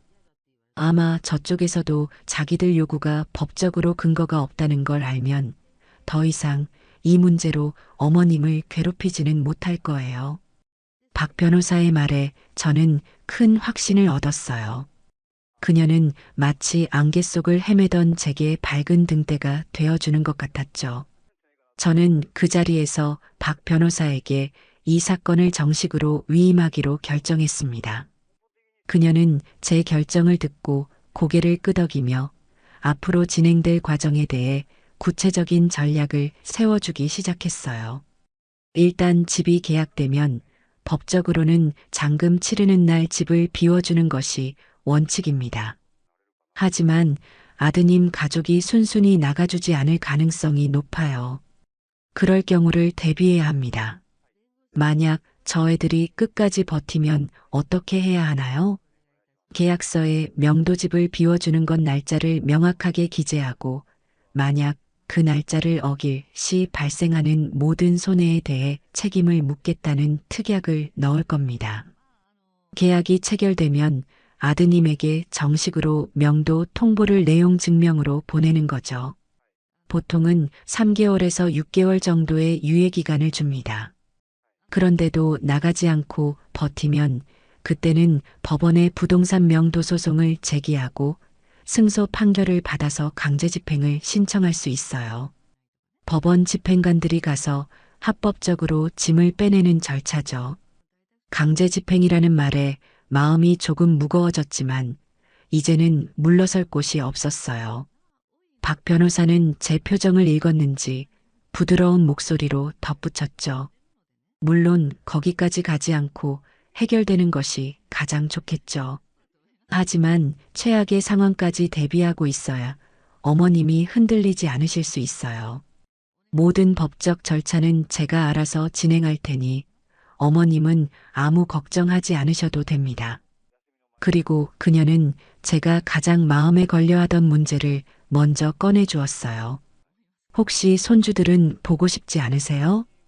그 말에 저도 모르게 눈시울이 붉어졌어요. 아무리 아들 내외가 미워도 눈에 넣어도 아프지 않을 제 손주들까지 미운 것은 아니었거든요. 보고 싶죠? 하지만 며느리가 못 만나게 할 게 뻔한데요. 그것도 걱정 마세요. 우리 법에는 면접교섭권이라는 제도가 있습니다. 비단 이혼한 부부 사이에서만 적용되는 것이 아니라 조부모와 손주 사이에도 인정이 돼요. 만약 며느님이 정당한 이유 없이 손주들을 못 만나게 막는다면 가정법원에 면접교섭 허가 신청을 할 수 있어요. 법원에서 한 달에 몇 번 어떤 방식으로 만나라고 정해주면 며느리도 그걸 막을 수 없습니다. 박선영 변호사라는 든든한 조력자를 얻은 후 저는 제 계획을 더욱 거침없이 밀어붙이기 시작했어요. 부동산 사장에게는 집을 보러 오는 사람들이 있을 때마다 적극적으로 협조하라고 전했고 아들 내외에게는 일절 연락을 끊은 채 그 어떤 감정적 동요도 보이지 않았죠. 제 그런 단호한 태도가 통한 것일까요? 아니면 정말로 집이 좋았던 것일까요? 집을 시장에 내놓은 지 불과 한 달 만에 부동산 사장에게서 흥분된 목소리로 전화가 걸려왔습니다. 사모님, 계약하겠다는 사람이 나타났습니다. 그것도 아주 좋은 조건으로요. 전화를 건 부동산 사장의 목소리가 평소보다 두 톤은 높아져 있었어요. 그래요? 어떤 조건인데요? 얼마 전에 집을 보고 갔던 젊은 신혼부부인데요. 집이 너무 마음에 든다면서 시세보다 5억이나 높은 35억에 계약을 하고 싶다고 합니다. 대신 조건이 하나 있는데 계약금부터 잔금까지 전액 현금으로 치르겠다고 하네요. 요즘 같은 때에 대출 하나 없이 이런 거액을 현금으로 사겠다는 사람이 나타나다니 저도 중개하면서 이런 경우는 처음 봅니다. 35억. 그것도 전액 현금. 저는 잠시 제 귀를 의심했어요. 제가 생각했던 것보다 훨씬 더 좋은, 그야말로 파격적인 조건이었죠. 아마도 그 신혼부부는 돈이 아주 많은 부잣집 자제들이거나 아니면 젊은 나이에 크게 성공한 사업가인 모양이었어요. 이유가 무엇이든 저로서는 마다할 이유가 전혀 없었죠. 좋아요. 그 조건으로 계약 진행해 주세요. 제 허락이 떨어지자 일은 그야말로 일사천리로 진행되었습니다. 며칠 뒤 저는 박 변호사와 함께 부동산 사무실에서 매수자인 신혼부부와 마주 앉았어요. 예의 바르고 선한 인상의 젊은 부부는 저를 보자마자 공손하게 인사를 건넸죠. 어르신, 이렇게 좋은 집을 저희에게 팔아주셔서 정말 감사합니다. 저희가 오래오래 아끼면서 잘 살겠습니다. 그들의 진심 어린 인사를 받으니 마음 한편이 시큰하면서도 씁쓸해졌어요. 제 아들 내외에게서는 단 한 번도 들어보지 못했던 따뜻한 말이었거든요. 박 변호사가 꼼꼼하게 검토한 계약서에 사인을 하고 매수자 측에서 준비해온 계약금 3억 5천만 원이 제 통장으로 입금되는 순간 드디어 길고 길었던 싸움의 첫 번째 마침표가 찍혔습니다. 통장에 찍힌 숫자를 확인하는 순간 저는 해방감과 함께 낯선 흥분을 느꼈어요. 이것은 단순한 돈이 아니었죠. 제가 되찾은 제 인생의 주도권이었어요. 계약을 마치고 돌아온 저는 잠시의 망설임도 없이 아들에게 문자 메시지를 한 통 보냈습니다. 더 이상 긴 대화는 필요 없었어요. 오늘 아파트 매매 계약 끝났다. 계약서 내용대로 6개월 안으로 집 비우고 나가렴.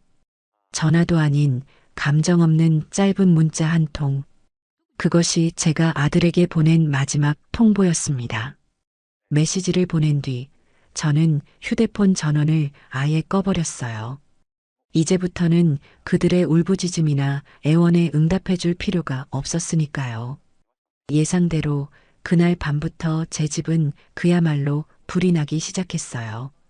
전원이 꺼진 제 휴대폰으로는 연락이 닿지 않으니 아들 내외는 제 지방 집에 유선 전화로 쉴 새 없이 전화를 걸어왔죠.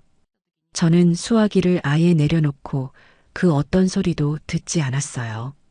그들이 얼마나 패닉에 빠졌을지, 얼마나 저를 원망하고 있을지 눈에 선했지만 제 마음은 조금도 흔들리지 않았습니다. 다음 날 오후 제가 조용히 앉아 책을 읽고 있는데 밖에서 누군가 현관문을 미친 듯이 두드리기 시작했어요. 쿵, 쿵, 쿵. 마치 문을 부술 것 같은 기세였죠. 저는 누구인지 짐작이 갔지만 일부러 아무런 대꾸도 하지 않았어요. 잠시 후 문 밖에서 며느리 유진이의 악에 바친 고함 소리가 들려왔습니다. 어머님, 안에 계신 거 다 알아요. 문 좀 열어보세요. 열어보시라고요. 문을 열어주지 않자 유진이는 아예 동네가 떠나가라 소리를 지르기 시작했어요. 이웃들에게 창피를 줘서라도 저를 밖으로 끌어내려는 속셈이었죠. 하지만 저는 여전히 미동도 하지 않았어요. 그렇게 10분쯤 지났을까 밖이 조용해지더군요. 포기하고 돌아갔나 싶어 창문으로 살짝 밖을 내다보니 유진이는 돌아간 것이 아니라 제 집 앞 마당에 털썩 주저앉아 있었어요. 그리고는 제 휴대폰으로 전화를 걸기 시작했죠. 물론 제 전화기는 꺼져 있었지만요. 잠시 후 유진이는 전략을 바꾼 듯 했어요. 제게 장문의 문자 메시지를 보내기 시작했죠. 처음에는 분노와 원망이 가득한 내용이었어요. 어떻게 저희한테 이럴 수 있냐. 사람의 도리가 아니다. 하지만 제가 아무런 반응을 보이지 않자 이내 감정에 호소하는 내용으로 바뀌기 시작했습니다. 어머님, 저희야 어찌 되든 상관없어요. 하지만 지민이랑 지우는 어떡해요? 애들 생각은 조금도 안 하시는 거예요? 애들 학교는 어떡하고 다니던 학원은 다 어떡해요? 이제 와서 전학 가면 애들이 적응은 어떻게 하고요? 어머님 때문에 애들 인생 망치실 거예요? 저는 그 문자를 읽으며 실소를 금할 수가 없었어요. 마지막까지 반성이나 사과는 단 한마디도 없었죠. 오로지 손주들을 방패 삼아 제 죄책감을 자극하려는 얄팍한 수작뿐이었어요. 제가 그토록 보고 싶어 찾아갔을 때는 얼굴 한번 보여주지 않던 사람들이 이제 와서 아이들 걱정을 하는 모습이 가증스럽기 짝이 없었죠. 저는 그 문자에 짧게 답장을 보냈습니다. 그건 너와 네 남편이 해결해야 할 문제다. 부모니까. 제 단호한 답장에 유진이는 더 이상 문자를 보내지 않았어요.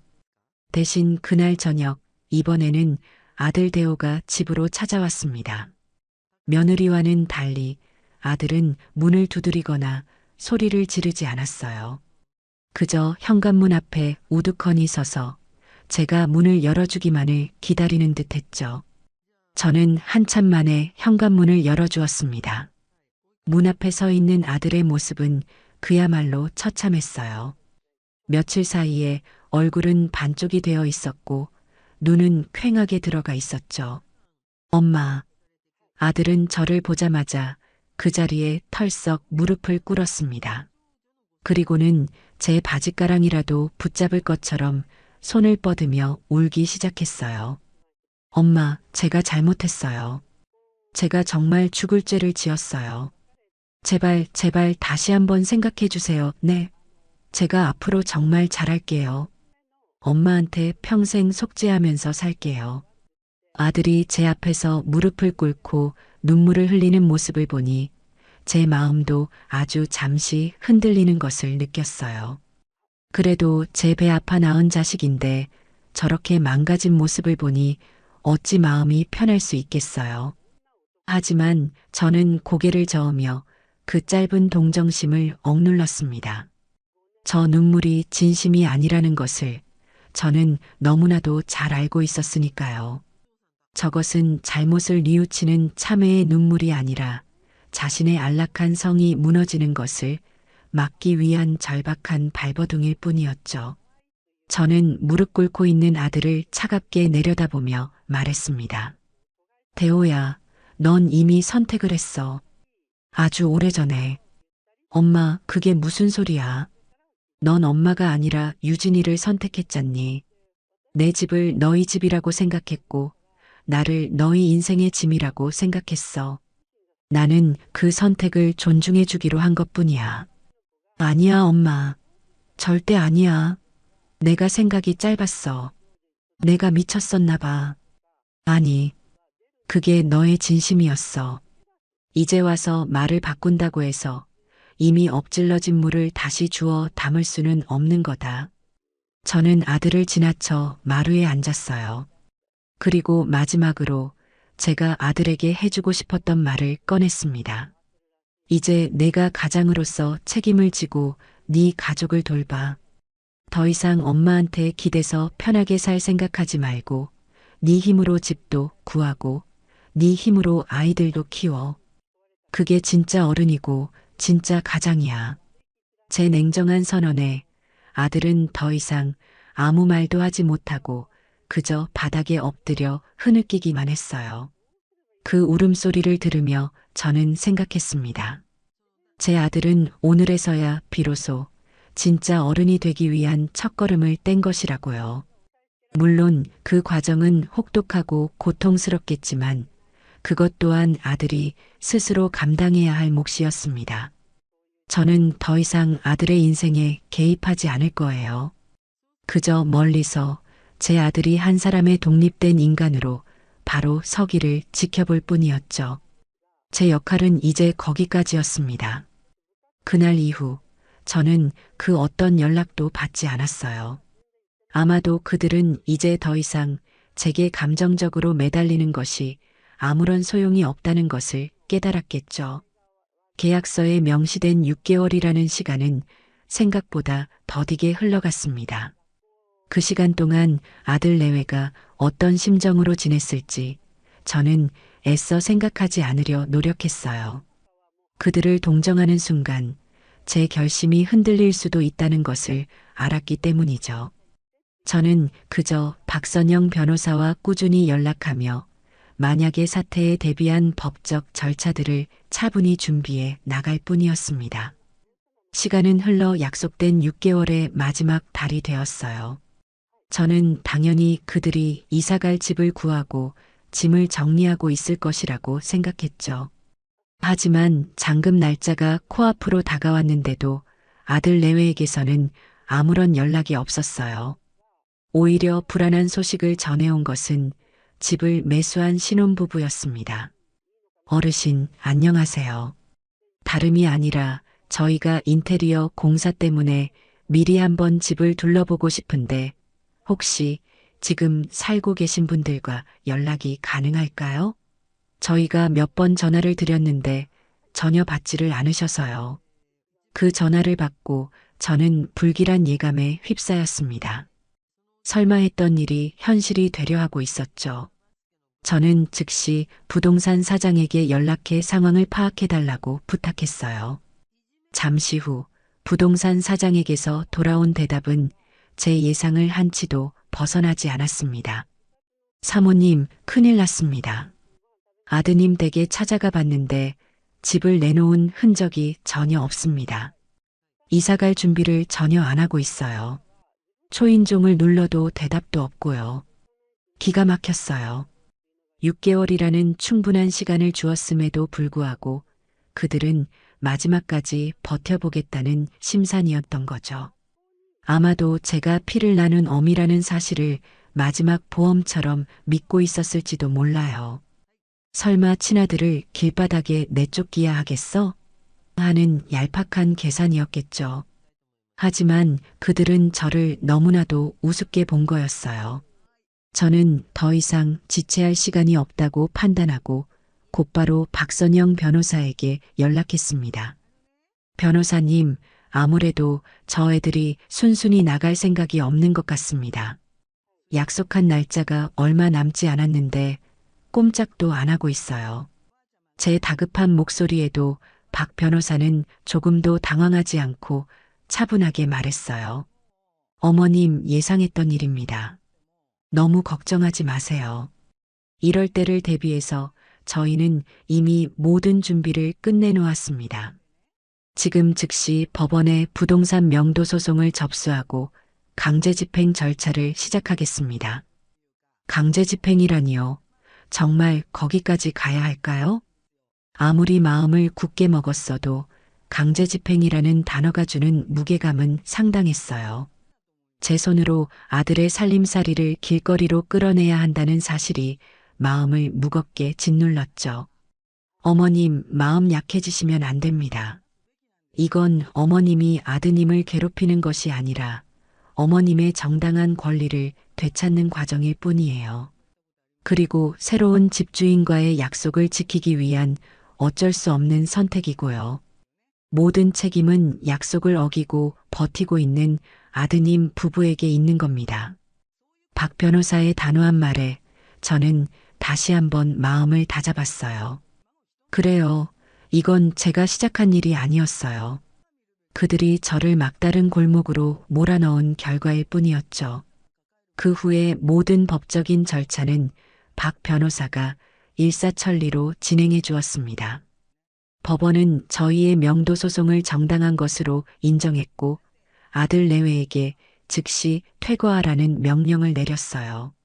하지만 그들은 법원의 명령서마저 무시하고 굳건히 버텼습니다. 결국 최후의 수단인 강제 집행 날짜가 잡히고야 말았죠. 집행 당일 아침 저는 차마 현장에 갈 수가 없어 집에서 초조하게 소식을 기다렸어요. 박 변호사가 저를 대신해 현장에 나가 모든 상황을 지휘하기로 했죠. 약속된 시간이 되자 법원에서 나온 집행관들과 이삿짐 센터 직원들이 아파트 앞에 도착했다는 연락을 받았습니다. 그들은 정당한 법적 절차에 따라 아파트의 디지털 도어록을 강제로 해제하고 집 안으로 들어섰어요. 잠시 후 박 변호사에게서 전화가 걸려왔습니다. 수화기 너머로 며느리 유진이의 날카로운 비명소리가 희미하게 들려왔죠. 어머님, 지금 집행 시작했습니다. 며느님 되시는 분이 지금 아주 격렬하게 저항하고 있습니다. 박 변호사의 말에 따르면 집행관들이 들이닥치자 며느리는 마치 실성한 사람처럼 울부짖으며 난동을 부리기 시작했다고 해요. 이게 무슨 짓이에요? 당신들 뭔데 남의 집에 함부로 들어와. 당장 나가. 집행관이 법원에서 발부한 집행명령서를 보여주며 차분하게 설명했습니다. 저희는 법원 집행관입니다. 이 댁은 이미 다른 사람에게 합법적으로 매매가 완료되었고 법원에서 퇴거 명령이 내려졌습니다. 6개월이라는 충분한 유예기간을 들였음에도 이행하지 않으셨기 때문에 오늘 부득이하게 강제 집행을 진행하는 것입니다. 지금 즉시 퇴거하셔야 합니다. 하지만 유진이는 막무가내였어요. 웃기지 마. 이럴 수는 없어. 우리 아직 이사 갈 때도 못 구했단 말이야. 사람을 길바닥에 놔앉으라는 거야, 뭐야. 유진이는 바닥에 주저앉아 통곡하며 집행관들의 바짓가랑이를 붙잡고 늘어졌어요. 하지만 법은 냉정했죠. 집행관들은 묵묵히 자신들의 일을 시작했습니다. 이삿짐 센터 직원들이 거실과 방 안으로 들어가 안에 있는 물건들을 하나씩 포장하기 시작했어요. 바로 그때였어요. 안방에서 자고 있던 아들 대호가 부스스한 얼굴로 걸어 나왔습니다. 이 모든 상황이 믿기지 않는다는 듯 멍한 표정으로 서 있었죠. 이게 다 무슨... 대호는 말을 잇지 못하고 자신의 가구와 살림살이가 하얀 포장재에 쌓여 밖으로 나가는 모습을 그저 멍하니 바라보기만 했어요. 아내인 유진이가 바닥에서 울부짖고 있었지만 말리거나 달래려는 시도조차 하지 않았죠. 마치 영혼이 빠져나간 사람처럼 보였다고 해요. 이삿짐 센터 직원들의 손은 아주 빨랐습니다. 그들이 우리 집이라고 주장하던 공간의 모든 것들이 차례차례 밖으로 실려 나갔어요. 며느리가 그토록 자랑하던 새하얀 소파, 번쩍이던 대리석 식탁, 그리고 방 안을 가득 채우고 있던 명품 가방과 비싼 옷들, 최신형 가전제품들까지 그 모든 것들이 예외 없이 트럭 위로 옮겨졌습니다. 아파트 복도와 엘리베이터 앞에는 이 소란을 듣고 구경 나온 이웃들로 북적이기 시작했어요. 그들은 수군거리며 이 광경을 흥미롭게 지켜보았죠. 어머, 저 집 쫓겨나는 건가 봐. 맨날 있는 척, 잘난 척은 혼자 다 하더니 꼴 좋다. 그러게 말이야. 빚이라도 졌나? 아니면 사기라도 쳤나? 이웃들의 가시돋친 말들이 며느리 유진이의 귀에도 들렸을 거예요. 그녀는 더 이상 소리 지를 힘도 없는지 창피함에 얼굴도 들지 못하고 고개를 푹 숙인 채 흐느끼고만 있었죠. 아들 대호는 여전히 그 자리에 못 박힌 듯 서서 텅 비어가는 집안을 망연자실하게 바라볼 뿐이었어요. 몇 시간 후 집안에 있던 모든 짐이 트럭에 실리고 집행관은 마지막으로 아들 내외에게 집에서 나갈 것을 통보했습니다. 그들이 순순히 밖으로 나오자 집행관은 현관문에 강제 집행 완료를 알리는 붉은색 딱지를 붙이고는 철수했어요. 그렇게 저와 제 아들 가족의 길고 길었던 싸움은 가장 비참하고 혹독한 방식으로 막을 내렸습니다. 박 변호사에게서 모든 상황이 종료되었다는 전화를 받고 저는 한참 동안 아무 말도 할 수가 없었어요. 후련한 마음이 들 것이라고 생각했는데 오히려 마음 한구석이 텅 빈 것처럼 허전하고 아팠죠. 아무리 미운 자식이라도 결국 제 손으로 아들의 보금자리를 빼앗고 길거리로 내몬 것 같다는 죄책감이 저를 짓눌렀습니다. 하지만 저는 이내 고개를 저었어요. 이것은 당연한 결과였어요. 인과응보. 그들은 자신들이 저지른 일에 대한 대가를 치렀을 뿐이죠. 저는 더 이상 그들의 인생에 관여하지 않을 거예요. 이제는 정말로 오롯이 제 인생을 살아가야 할 때였습니다. 강제집행이라는 거대한 폭풍이 휩쓸고 지나간 후 제게는 깊은 허탈감과 함께 예상치 못한 평온이 찾아왔어요. 수십 년간 저를 짓누르던 어머니라는 이름의 무게를 내려놓아서일까요? 아들 내외에 대한 원망과 미움이라는 감정의 소용돌이에서 벗어나니 세상이 조금은 다르게 보이기 시작했죠. 더 이상 누군가를 위해 희생하거나 제 감정을 억누를 필요가 없었어요. 이제부터의 시간은 온전히 저 자신만을 위해 사용해도 된다는 사실이 낯설면서도 설레는 해방감을 안겨주었습니다. 저는 가장 먼저 저 자신에게 선물을 주기로 결심했어요. 그동안 고생한 저를 위로하고 앞으로 살아갈 날들을 축복하기 위한 여행이었죠. 저는 평생을 함께해온 오랜 친구들에게 전화를 걸어 제주도 여행을 제안했습니다. 얘들아, 나랑 제주도 가지 않을래? 경비는 내가 전부 낼게. 그냥 몸만 와서 나랑 신나게 놀아주기만 하면 돼. 갑작스러운 제 제안에 친구들은 어리둥절해 하면서도 이내 제 목소리에 실린 홀가분함을 눈치챘는지 흔쾌히 동의해 주었어요. 그렇게 저희 꽃할매 넷은 마치 20살 처녀 시절로 돌아간 것처럼 설레는 마음으로 제주행 비행기에 몸을 실었습니다. 제주도의 푸른 바다는 제 상상보다 훨씬 더 아름답고 광활했어요.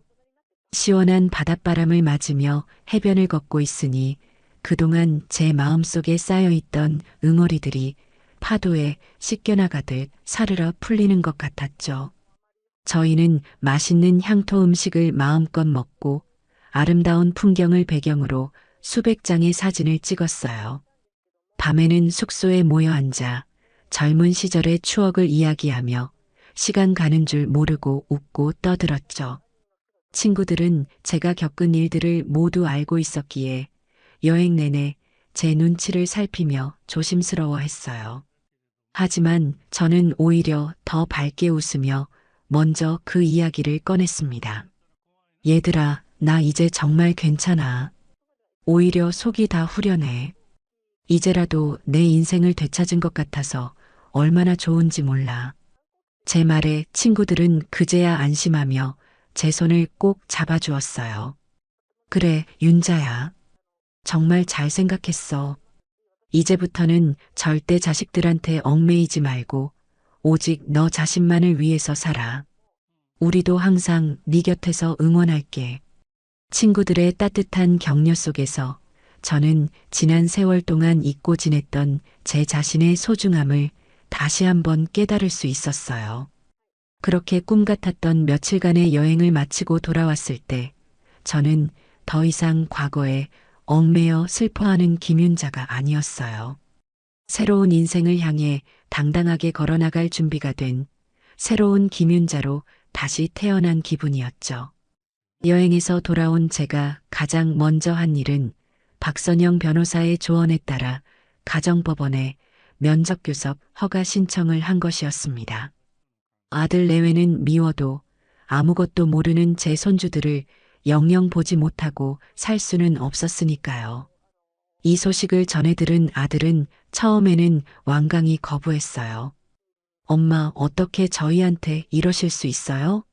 저희를 그렇게 비참하게 만들어 놓고 이제 와서 애들을 보시겠다고요?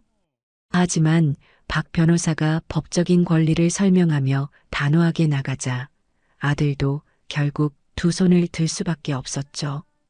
법원은 제 신청을 받아들여 한 달에 한 번 매월 셋째 주 토요일에 할머니와 손주들이 만날 수 있다고 정해주었습니다.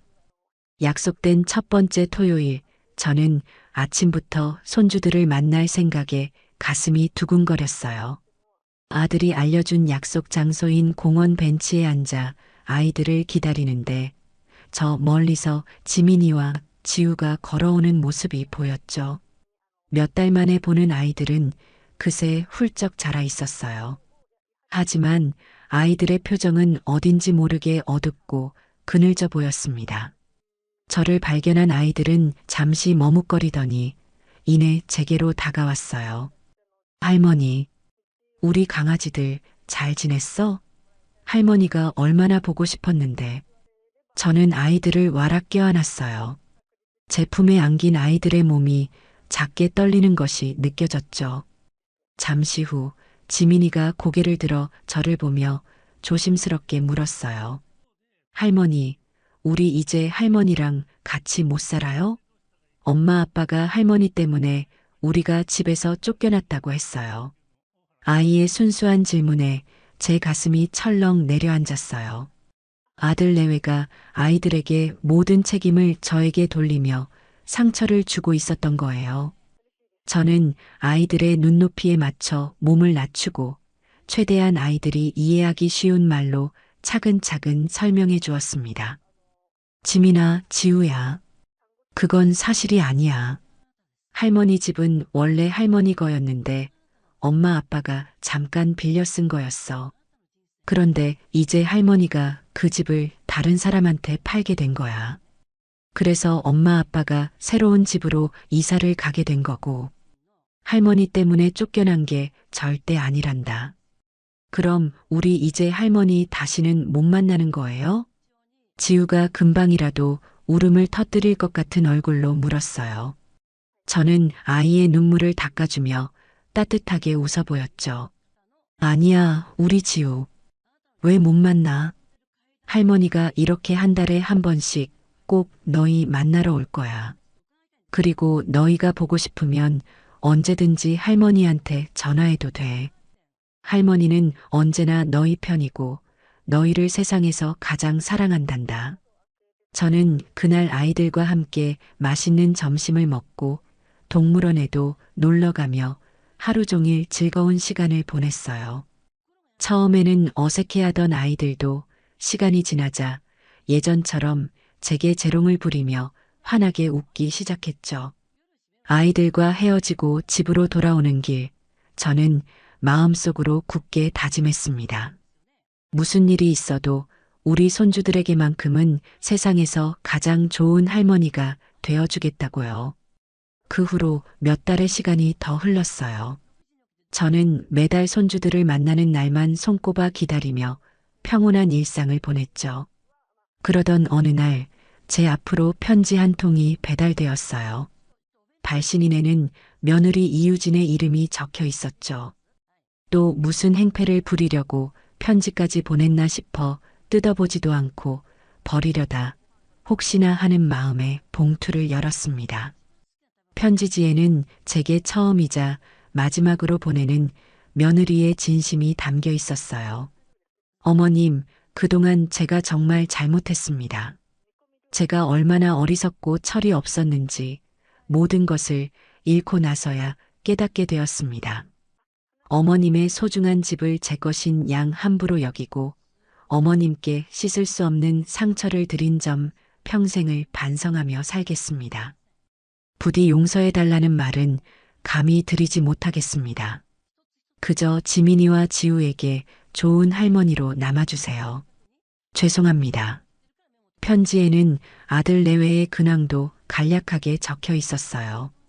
강남의 화려한 생활을 모두 청산하고 지금은 경기도의 한 평범한 아파트로 이사했다고 해요. 남편인 대호는 여전히 회사를 다니고 있고 자신은 더 이상 SNS에 허영 가득한 자랑 글을 올리는 대신 동네 마트에서 파트타임 일을 시작했다고요. 편지의 마지막 구절을 읽는 순간 저도 모르게 눈물이 핑 돌았어요. 이것은 동정의 눈물이 아니었어요. 한 사람이 자신의 잘못을 깨닫고 새로운 삶을 시작하려는 것을 지켜보는 복잡, 미묘한 감정의 눈물이었죠. 저는 그 편지에 답장하지 않았어요. 용서는 아직 제게 너무 어려운 숙제였으니까요. 하지만 언젠가 아주 오랜 시간이 흐른 뒤에는 저 편지를 담담하게 마주할 수 있는 날이 올지도 모르겠다고 생각했습니다. 며느리의 편지를 받고 난 후 저는 제 인생의 큰 숙제 하나를 끝마친 기분이었어요. 이제는 정말로 과거의 모든 얽매임에서 벗어나 오롯이 저 자신을 위한 새로운 인생을 설계해야 할 때였죠. 저는 아파트를 판 돈의 일부를 떼어 복잡한 도시를 떠나 조용한 교외에 아담한 전원주택을 한 채 마련했습니다.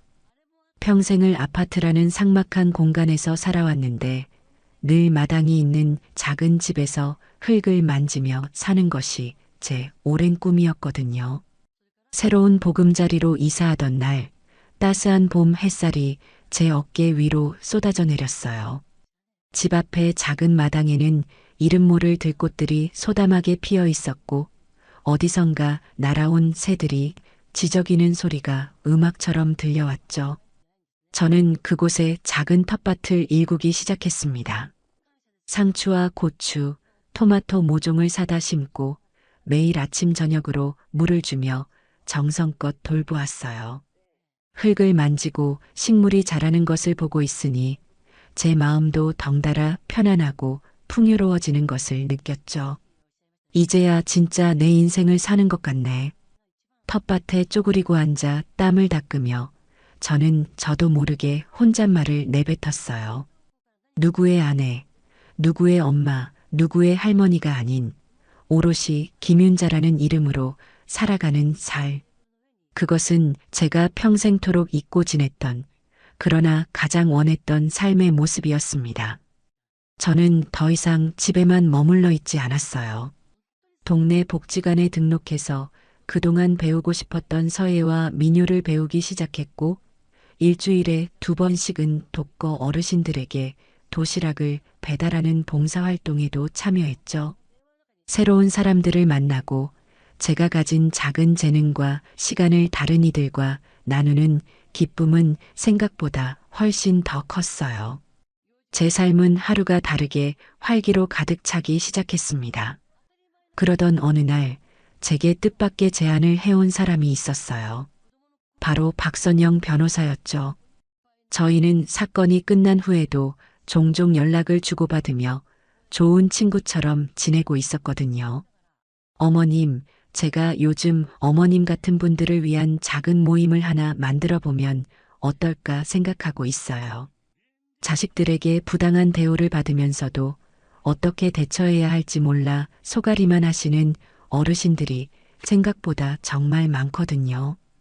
박 변호사의 말에 제 귀가 솔깃해졌어요. 좋은 생각이네요. 제가 도울 일이라도 있을까요? 그럼요.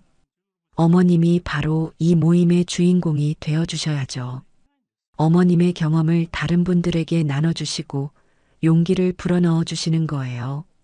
저는 법률적인 조언을 돕고요. 어떠세요? 당당한 시니어 모임.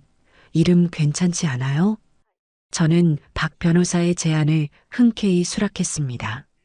제가 겪었던 아픔과 그것을 극복해낸 경험이 누군가에게는 희망과 용기가 될 수 있다는 사실이 제 가슴을 뜨겁게 만들었죠.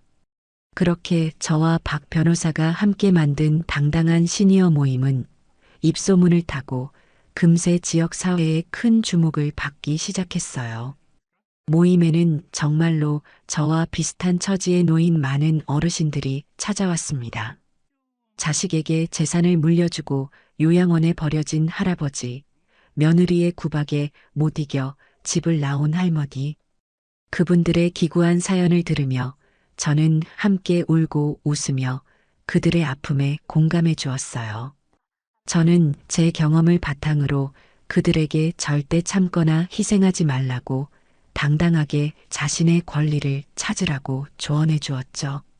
저희 모임의 활동은 지역 방송국에까지 알려져 저는 작은 다큐멘터리 프로그램에 출연하는 기회까지 얻게 되었습니다.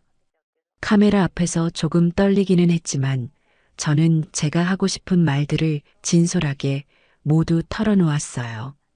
자식은 내 소유물이 아닙니다. 내 노후를 책임져 줄 보험도 아니고요. 우리 부모님들 더 이상 자식에게 모든 것을 희생하지 마세요.